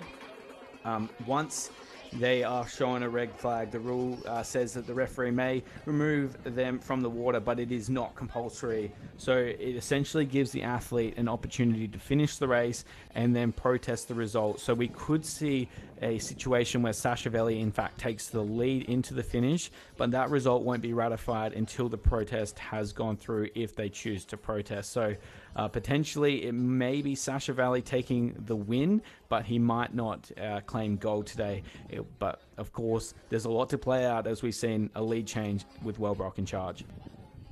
Yeah, I mean, this is what I mean. Like every time, I'm like, okay, we might have the result played out here. Florian was Florian was in 9th position, I believe, or 8th or 9th position going into this last lap, and he's really came through now, and he's getting clear water for himself, and this is dangerous. I don't know if I'm being too bold in saying I think the wind's died down a bit too. I think this is playing so nicely into his hands. And again, as you said, it's not luck. It is. You can call someone lucky, but it's not luck. It's that hard work. It's that craft. It's that knowledge. It's that intelligence of knowing when to strike, when to use your energy, how to bide your time. So, I mean, we're seeing it happen. Yeah, absolutely. I know for a fact. You look at an athlete like Kyle Lee of Australia. He's been dubbed by some, including me, the world's best finisher, and that's purely because anytime he's in a race, he usually walks away with the win. That might not be for first position, but they could be racing for 8th, 9th, and Lee's able to get his hand on the touch pad in first position for that battle, and that doesn't happen overnight. That is a trained skill. I know the work that he does at his club in North Coast, and Coach Ian Mills, they practice that. They practice that almost every week, how you move forward when there's not much time to move forward in.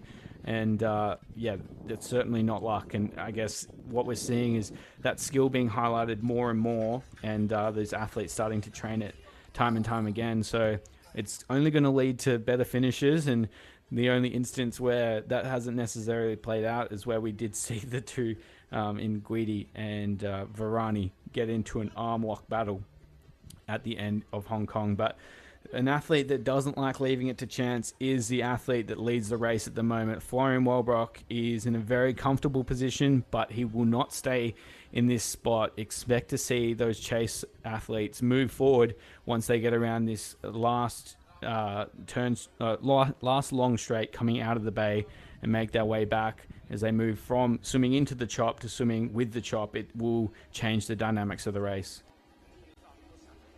Yeah, certainly. You know, there's still so much to happen, and like even going into the finish funnel, I can't really predict or imagine how it's going to play out. We could see someone completely punch through. Just seeing someone adjust their goggles there too.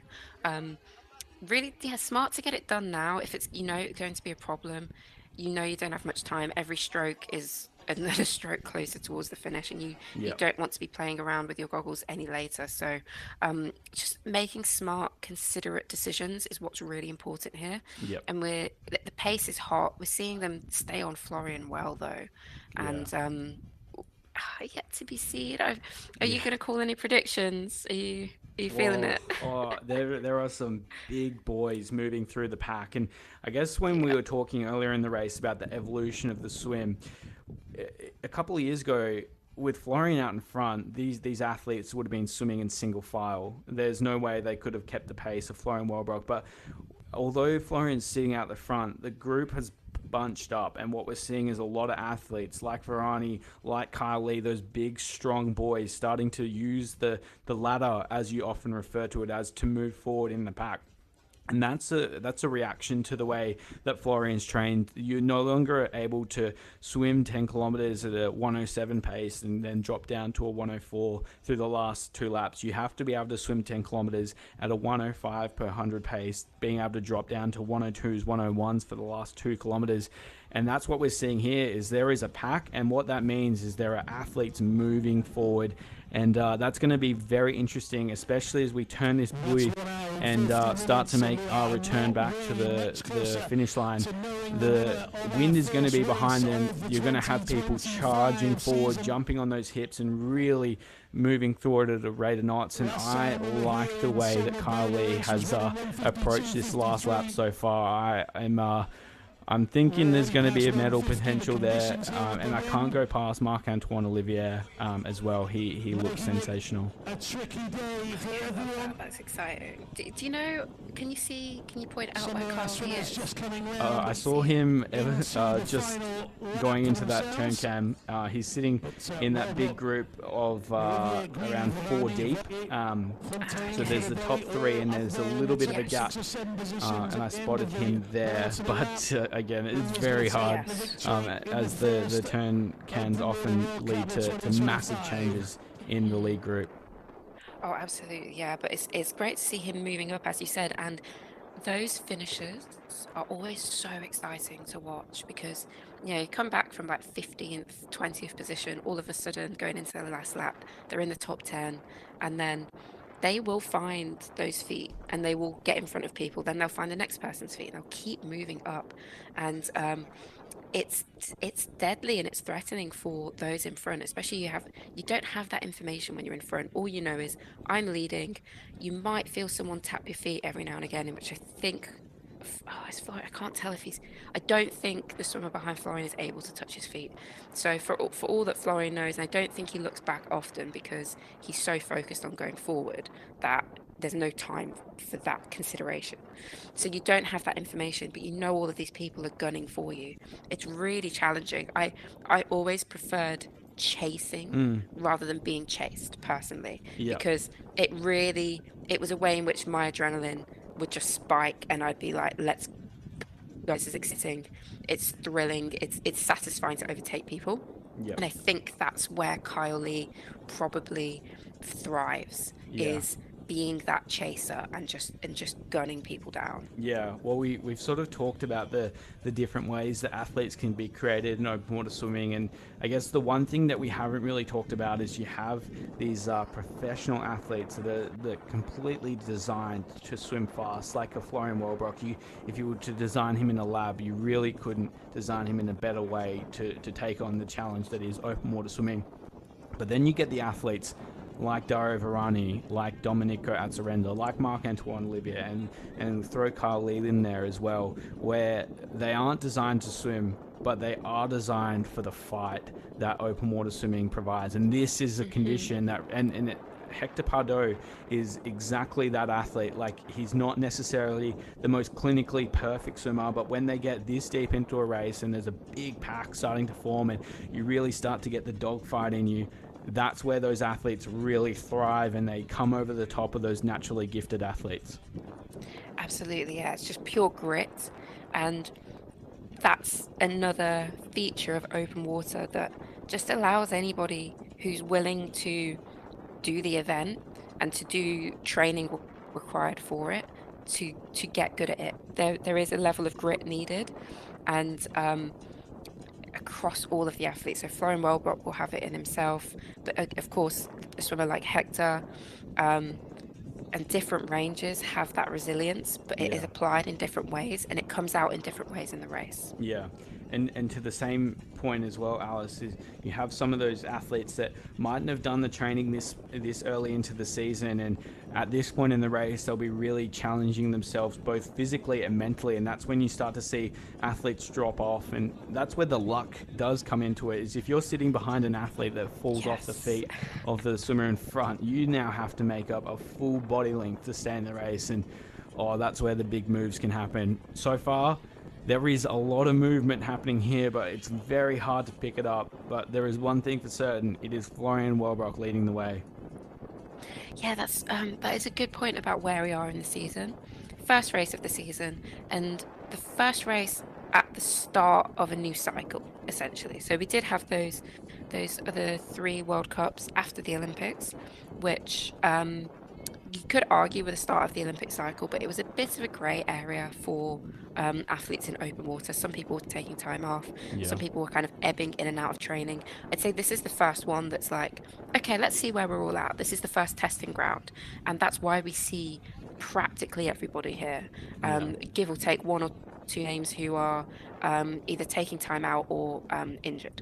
So it's a great opportunity to really test yourself and put yourself in these positions and see where it's going to show up your training, essentially, for some of these athletes. And for those who might not have found themselves as committed to training yet, I think it'll be that fuel afterwards to be like, actually, no, wait, I do want to do this. I want to be competing at the top.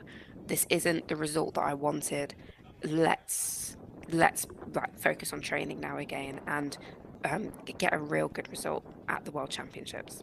Yeah, no, you're on the money once more there, Alice. And as we look back to the men's race, Florian Wellbrock out in front, and often you will watch Florian race and you're like, I have no idea if he's going for an easy swim or if he's trying really hard. The one tell that Florian has is that 6-beat kick that he brings in the last lap, and he is going hell for leather at this point of the race. He wants the victory. He does not want to be passed through the final stages of this race, and he looks really good out in front, but there are a lot of chasers ready to come over the top of him. You see Marc-Antoine and Logan Fontaine just behind him in that chase group of 3. A lot of athletes starting to lose the cap. So even though it is quite cold water, 19 degrees currently in the water, it's been a very physical race, and the side chop as well does often lead to athletes losing their cap. But we are about 4 minutes away from seeing this finish, and Alice, looks like there's a gap opening up here for Florian. Yeah. That's a big move. It's textbook from Florian, isn't it? It's just it goes his way. Again, you can't even call it luck. It's just he just knows what he wants to do, sits in that position, and he makes it happen. And he does, as you said, he doesn't leave anything to chance. He's not, biding his time, reserving his energy, waiting for a sprint finish. He's taking it to the race now and not leaving a single thing to chance. He wants to touch that finish pad first, and he's making sure he's going to do that. So it's Marc-Antoine and Logan Fontaine sat in 2nd and 3rd, but I think 4th is basically like on their hip as well. So whilst I can't see the lead changing, I think this is Florian's race to win now. It's where the second, third, and fourth finish, especially with the influx of the French and the Italians in terms of, how many of them there are and the battles between themselves. Yeah, no, it's going to be interesting to see how that plays out. But I guess to the point of Florian sitting out in front, how does this happen at such an elite level? You have so many good athletes, and the race is not over by any stretch of the imagination. There are still a bunch of talented athletes that are going to need to use this turn can to their absolute advantage to jump across. But essentially, because Florian's sitting out in front, he has no physicality surrounding him, and that enables him, if there is a slight gap that opens up, to pull away. And he is doing that here. That 6-beat kick is an absolute outboard. The Mercury may as well come along and patent what Wellbrock's able to put down. And essentially, from this point of the race, the swimmers in that chase group, they can't necessarily race themselves. They have to work together at this late into a race to try and catch Wellbrock, or in a second, I'm sure we're going to see a couple of breaks, and if those don't work, then they will let Florian win and they will be racing for silver. Yeah, that's such a good point. I don't know how you play this if you're behind. Like, I think I would.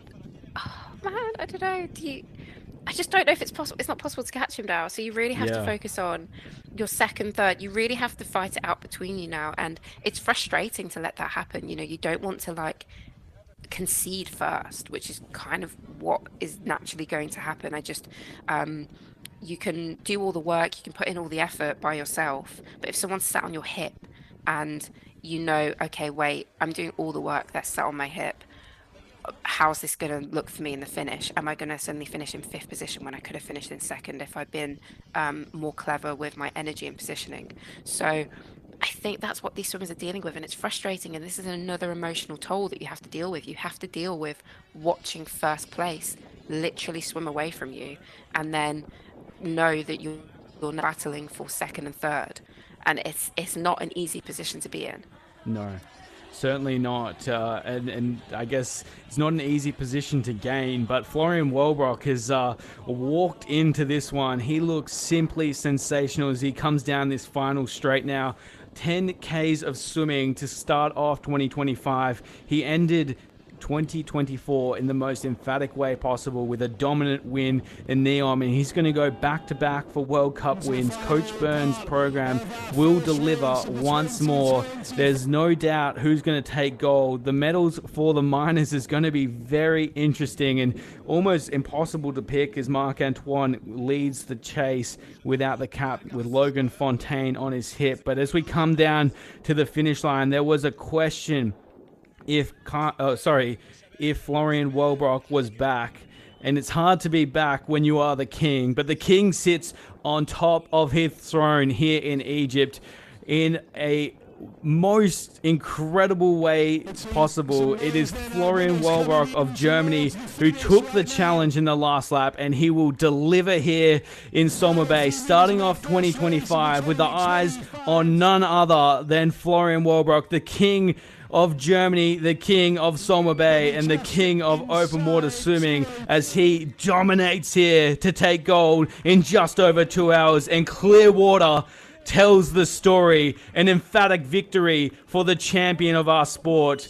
Now to the minors, battling between is Marc-Antoine and Logan Fontaine. It looks like it was Fontaine just ahead. What a battle as we see Nick Sloman, in fact, coming in, I think, in fourth position. A fantastic finish for Sloman of Australia. That is a true veteran performance. And Alice, what a top four.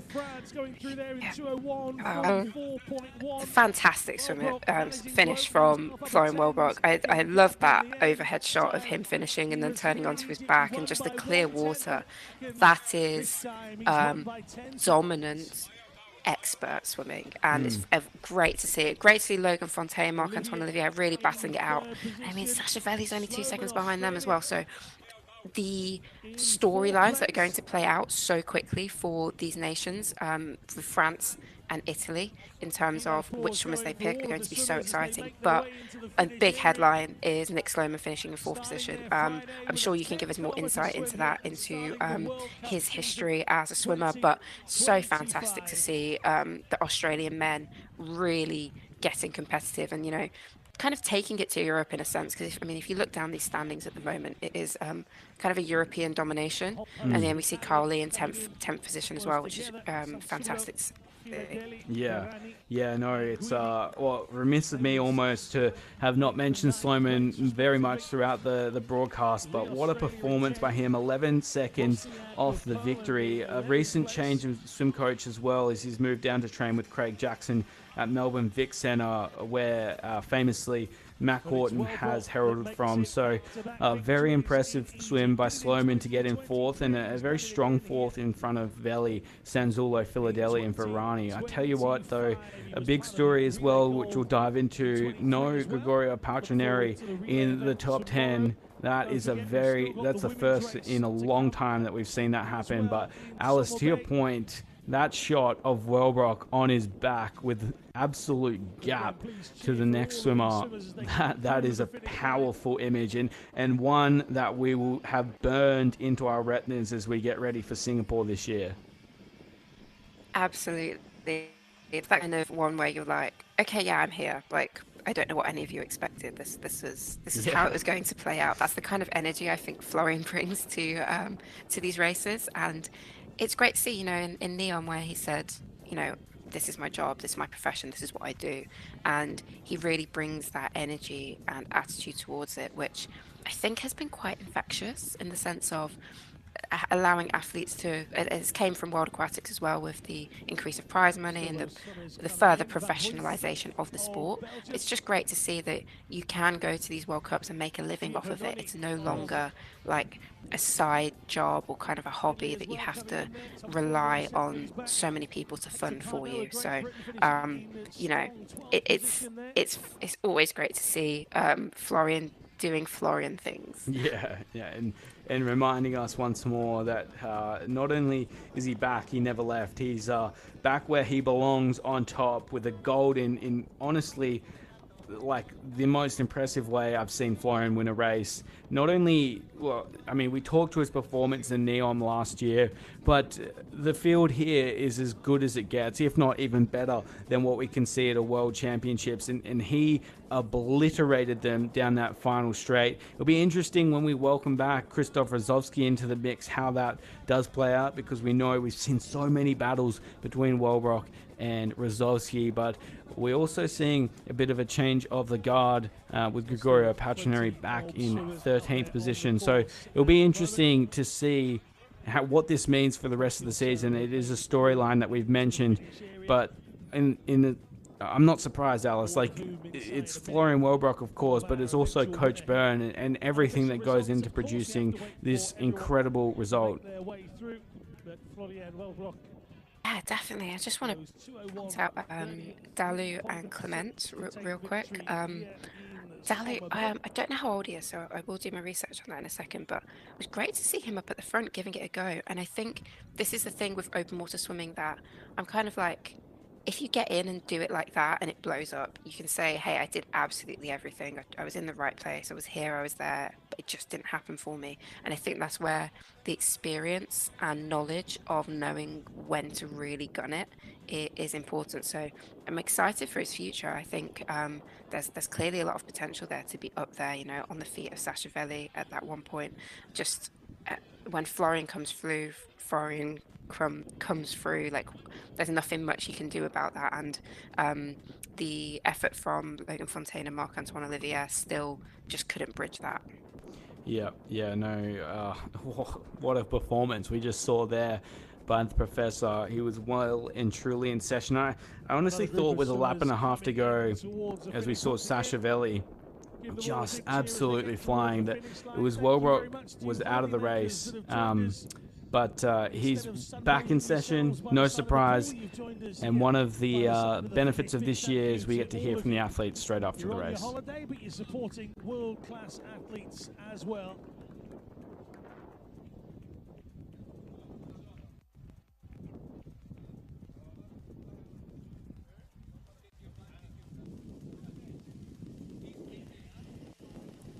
So we have more and more athletes coming across the finish line. As I mentioned, one of the benefits of this year is we get to hear from our winners after the race to get their thoughts on just exactly how it played out, and almost, I guess, how close to the way that we called the race through it played out for those athletes in the water. With that in mind, I'm expecting we'll be going to Florian very shortly on the ocean side in one of the most beautiful venues of the World Cup series. But for now, Alice, it's another benefit of these World Cups is the opportunity for developing federations and developing athletes to come and race the very best in the world.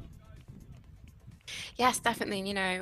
As you said at the start, we're seeing the most federations take part ever in a World Cup, and the continuation of, giving these athletes these opportunities.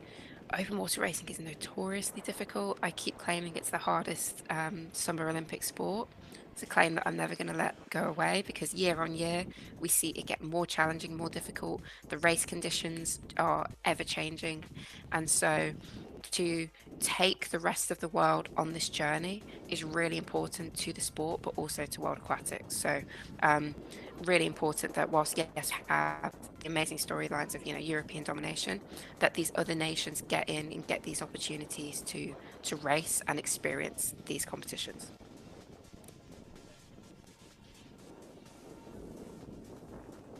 So we see the shots of these athletes coming down to finish off their race.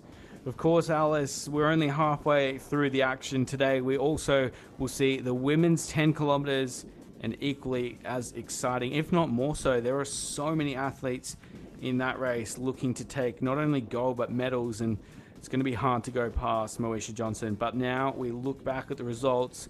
Unofficial, of course, Florian Wellbrock on top with an 11-second or 10-second gap to Logan Fontaine, Marc-Antoine Olivier rounding out that top three. No surprises there.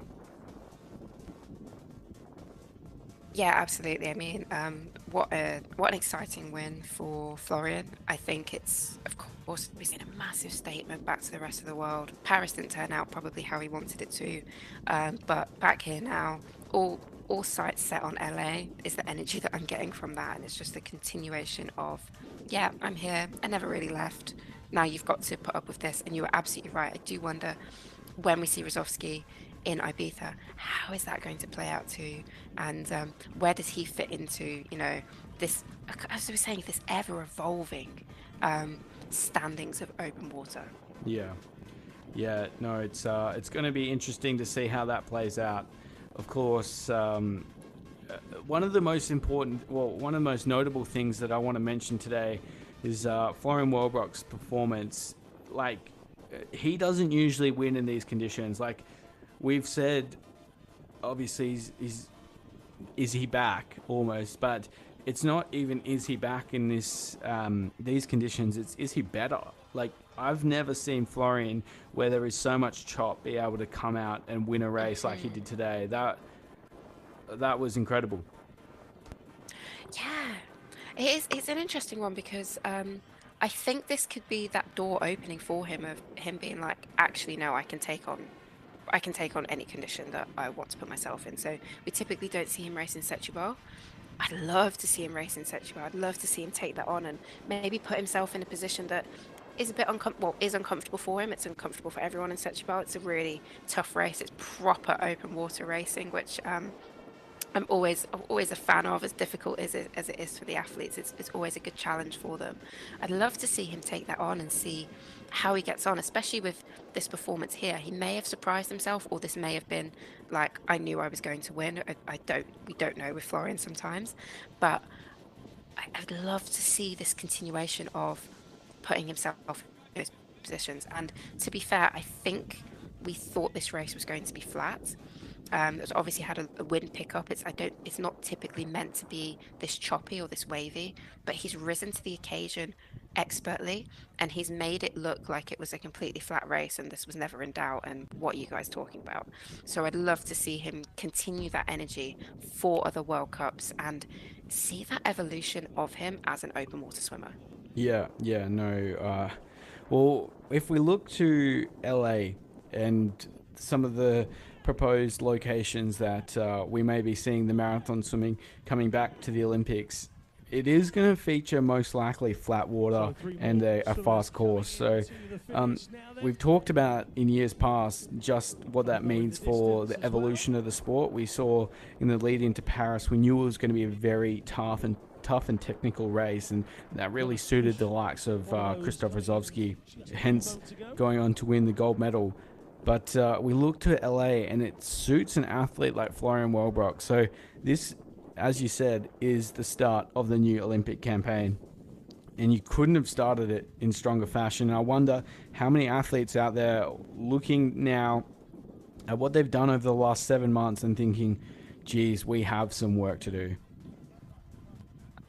Yeah, that's the rough one. So we're obviously talking about the positive side of, getting out, having a good race, like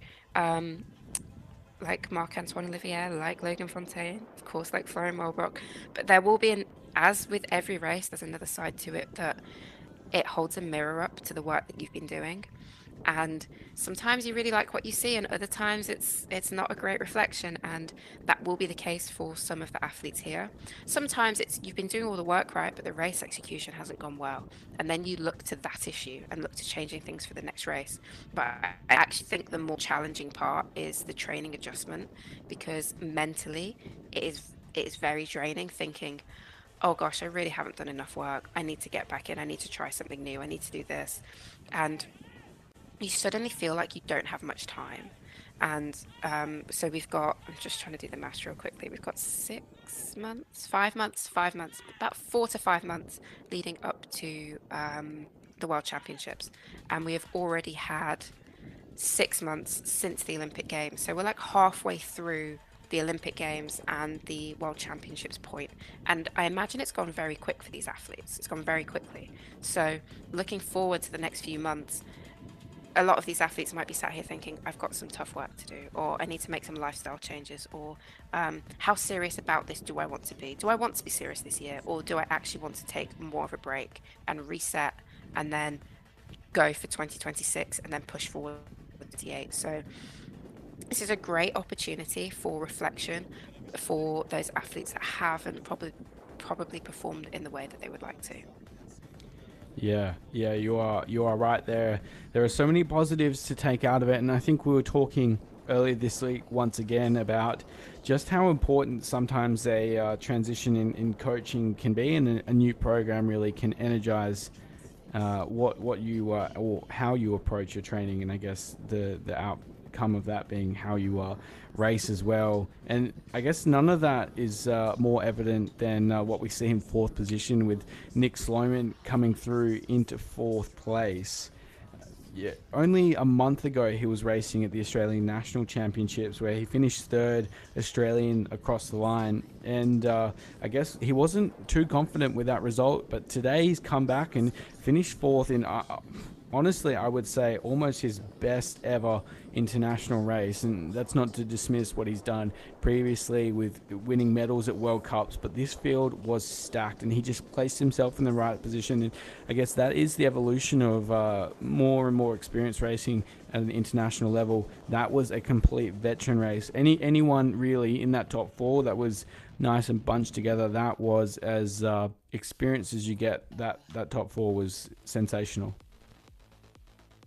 Yes, completely right. It's absolutely great experience for him, and I'm also just wondering, like, how does this play out for the Australian selection? Don't. Um, I'm trying to do the maths in my head. It's so I guess to bring spectators into that conversation as well.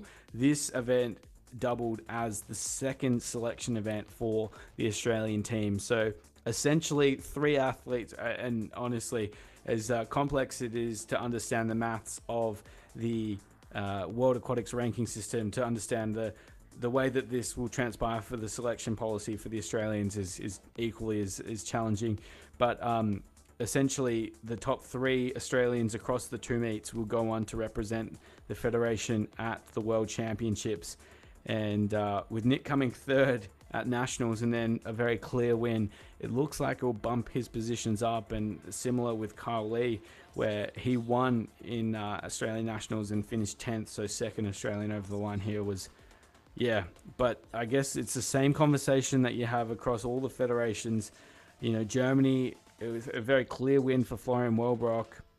As we look back at the results, 22nd was Ollie Clement, so we'll see how that rolls through. Of course, just want to remind everyone that these results are still unofficial. Pascal Senzullo, in fact, coming over the line first for Italy. That is a huge result.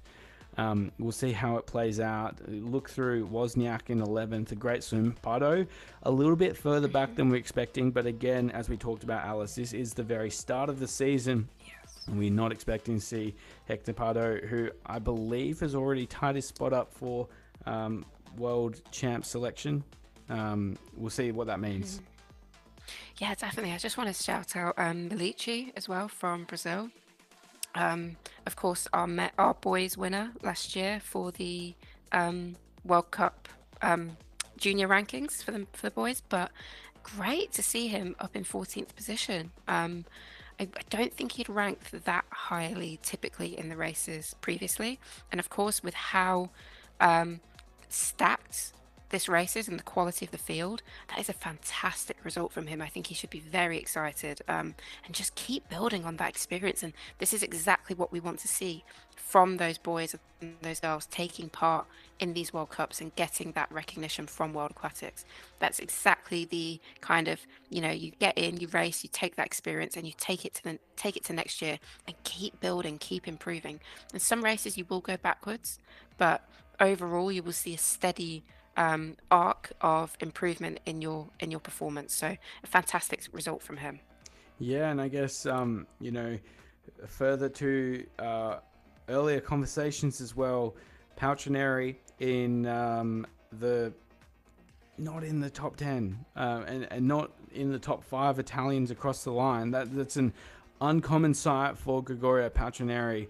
And what that means for the Italian representation at this year's World Championships, but also could that be the passing of the guard as we get ready, as we're talking about for Florian, for the 2028 Olympic Games. We've been circling it for a while. We know Greg has been so dominant for so long, and paired with Domenico Azzarenza, who obviously is undergoing some shoulder recovery at the moment. It is a big time for Italian open water swimming, and because it's a big time for Italian open water swimming, everyone is paying attention because they are the dominant powerhouse in the world at the moment. Yes, definitely. The amount of depth that they can field is just staggering, like year on year. And it's when they have their qualification, I don't know if they'll do a national championships. They typically do. And so they can just kind of battle it amongst themselves and not have to worry about like where you're going to finish overall for a World Cup, which I think for nations that can field athletes of that caliber, it just makes so much more sense to do, a World Championships rather than have to put it into just a national. Rather than having to put it into a World Cup, you put it into your national championship. Very clear, it's very easy.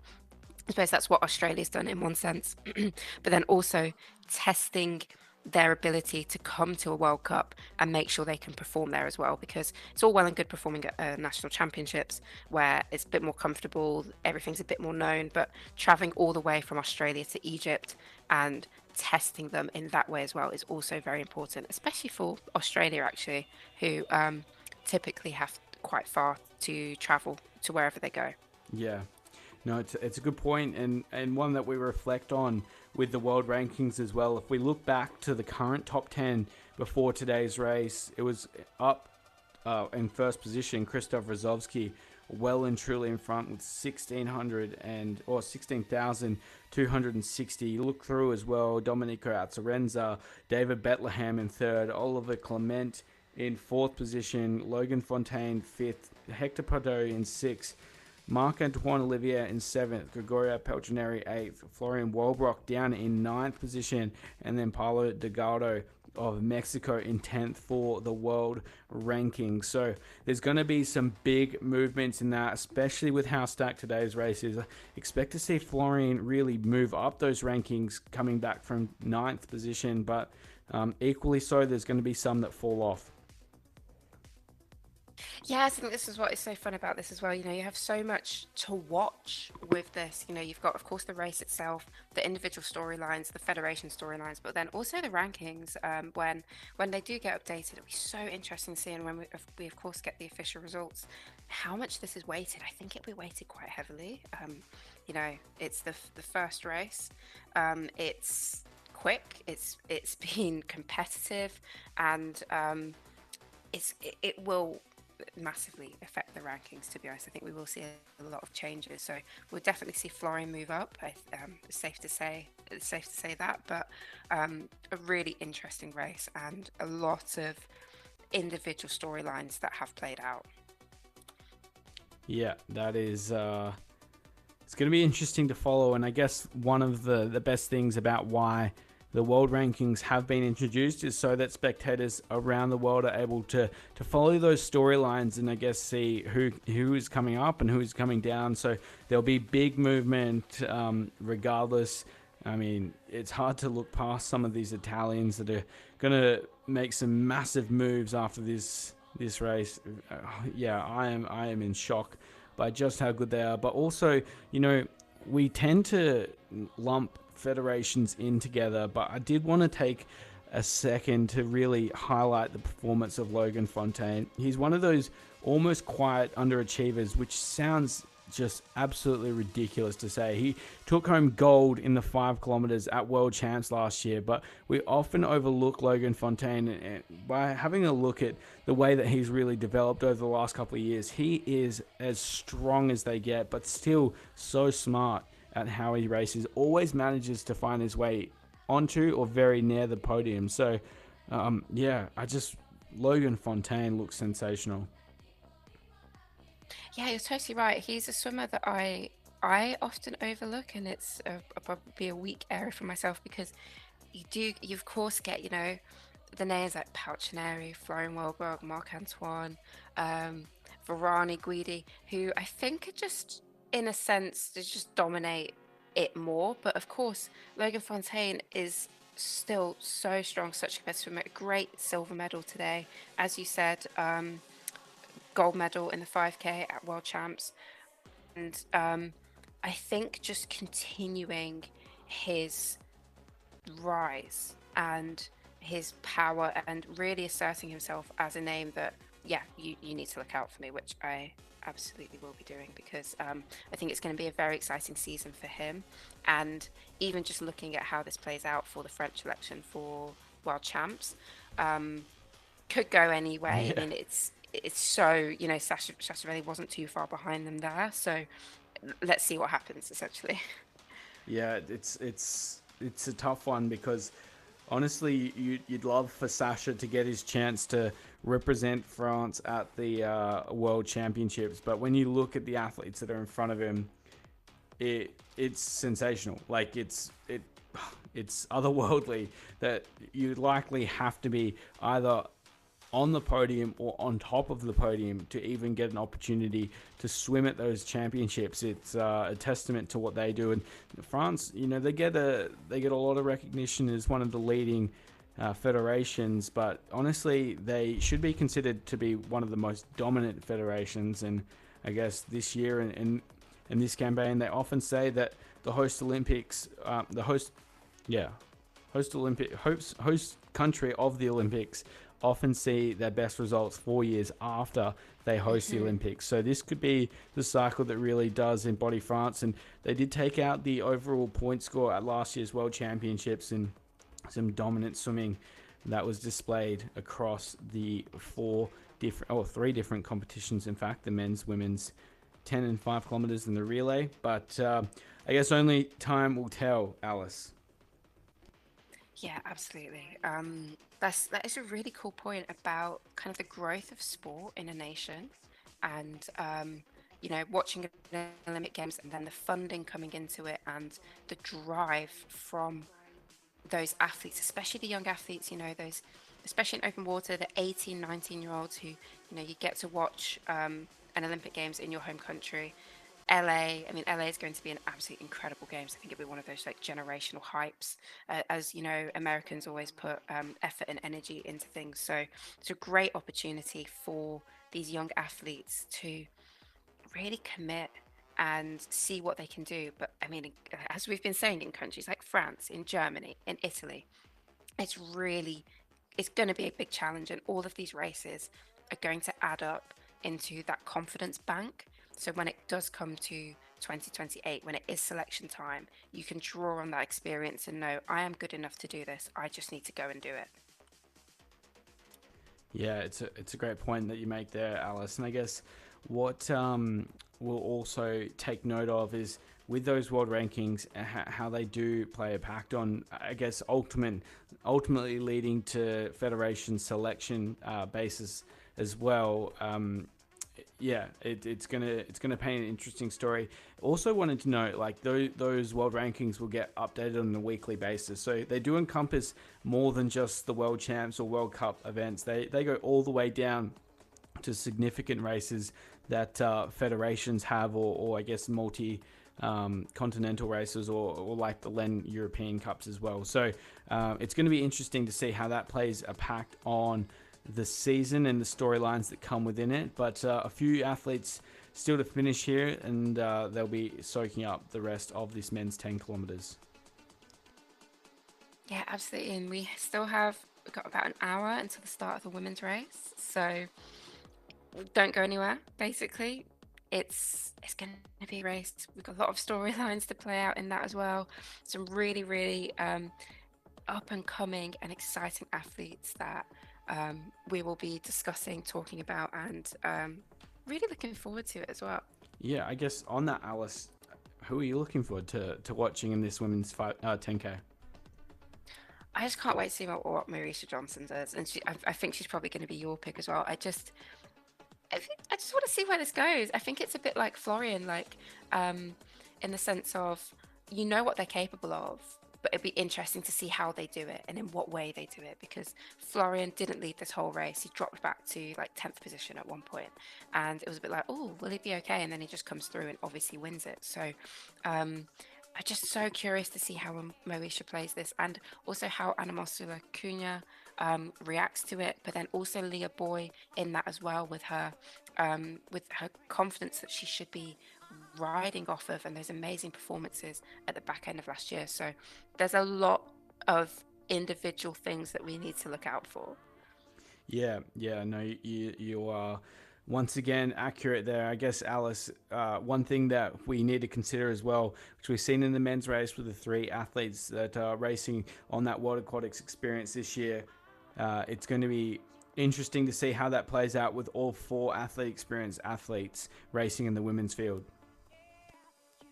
Yes, definitely. You know, we've got Bettina Fabian, Caroline Juice. Oh gosh, I'm getting tested now. This is where. Oh no, I didn't make a note of it. So it's Genevieve Anyway, we Taducci have as well. Genevieve. Thank you, and Genevieve Taducci. We've got some basically all three of those athletes, and are just so competitive. And you know, Taducci, amazing swim at the Olympic Games with that bronze medal. She's one of those swimmers I always really enjoy watching because she'll get in at the front, she'll fight for it, but she will still find that energy to finish fast, and she will still be there, and she's still like such a relevant threat throughout any part of the race. You cannot count her out, or you will see her at the front still pushing forward. And on the matter of the sprint lap as well, it'll be so interesting to see if Lisa Powell takes that on again. And I really hope she does, because she was always one of those swimmers that you could count on to make the sprint laps exciting when it was lap 1, 3, and 5. And now I'm sure with it just being lap one, you've just got one thing to focus on. You get in and you do that, and then you can let the rest of your race unfold as you want it to. So yeah, there's a lot. It's keep saying this. We're very spoiled. It's oversaturated in such a good way that it's really tough and competitive for the athletes themselves. But it's great for the spectators and for us as commentators to get to speak about. You are so true there, Alice. I guess just to fill in spectators around the world, as we mentioned, we are about an hour away from the start of the women's race. So be sure to stay tuned. And I guess one thing that we want to note as well, the official results for the men's 10 kilometers will take a moment to approve. We've unfortunately had 7 red flags delivered today. Just to round out some of those names, as we heard, Sasha Velly, Pascal Godiano, Marcelo Guidi, Gregorio Pauchineri, Giuseppe Ilaro, Yuan Lini, and Pascal Sanzulo. So you can imagine the work that's going into our chief referees at the moment as they get ready to ratify the results. So we will bear with them. Of course, the men's medal presentation and the official results will be ready at the end of the race, but it goes without saying that the reason that I'm sure it would have been a very tough race out there, which has led to these red flags being given, Alice. It's unusual to see so many, but speaks to the complexity of the course and I guess the difficulty of the racing, of course. Yeah, definitely. It's something that we will hopefully get some more information on. It's tough, it's challenging, it's frustrating for both athletes, but also for the officials. You know, they don't want to disqualify people. They're not looking to do that. They just want to make the race as clean and as good as possible for every competitor out there. So I'm sure we will be seeing. Oh my gosh, they will be. Oh my God. Well, I've gone completely blank. Yeah, I'm so the sorry. results will be ratified, I'm sure, Yes, they'll shortly. be ratified, yeah. And Yeah, there'll be protests. There'll of course be yeah. protests. I'm so sorry.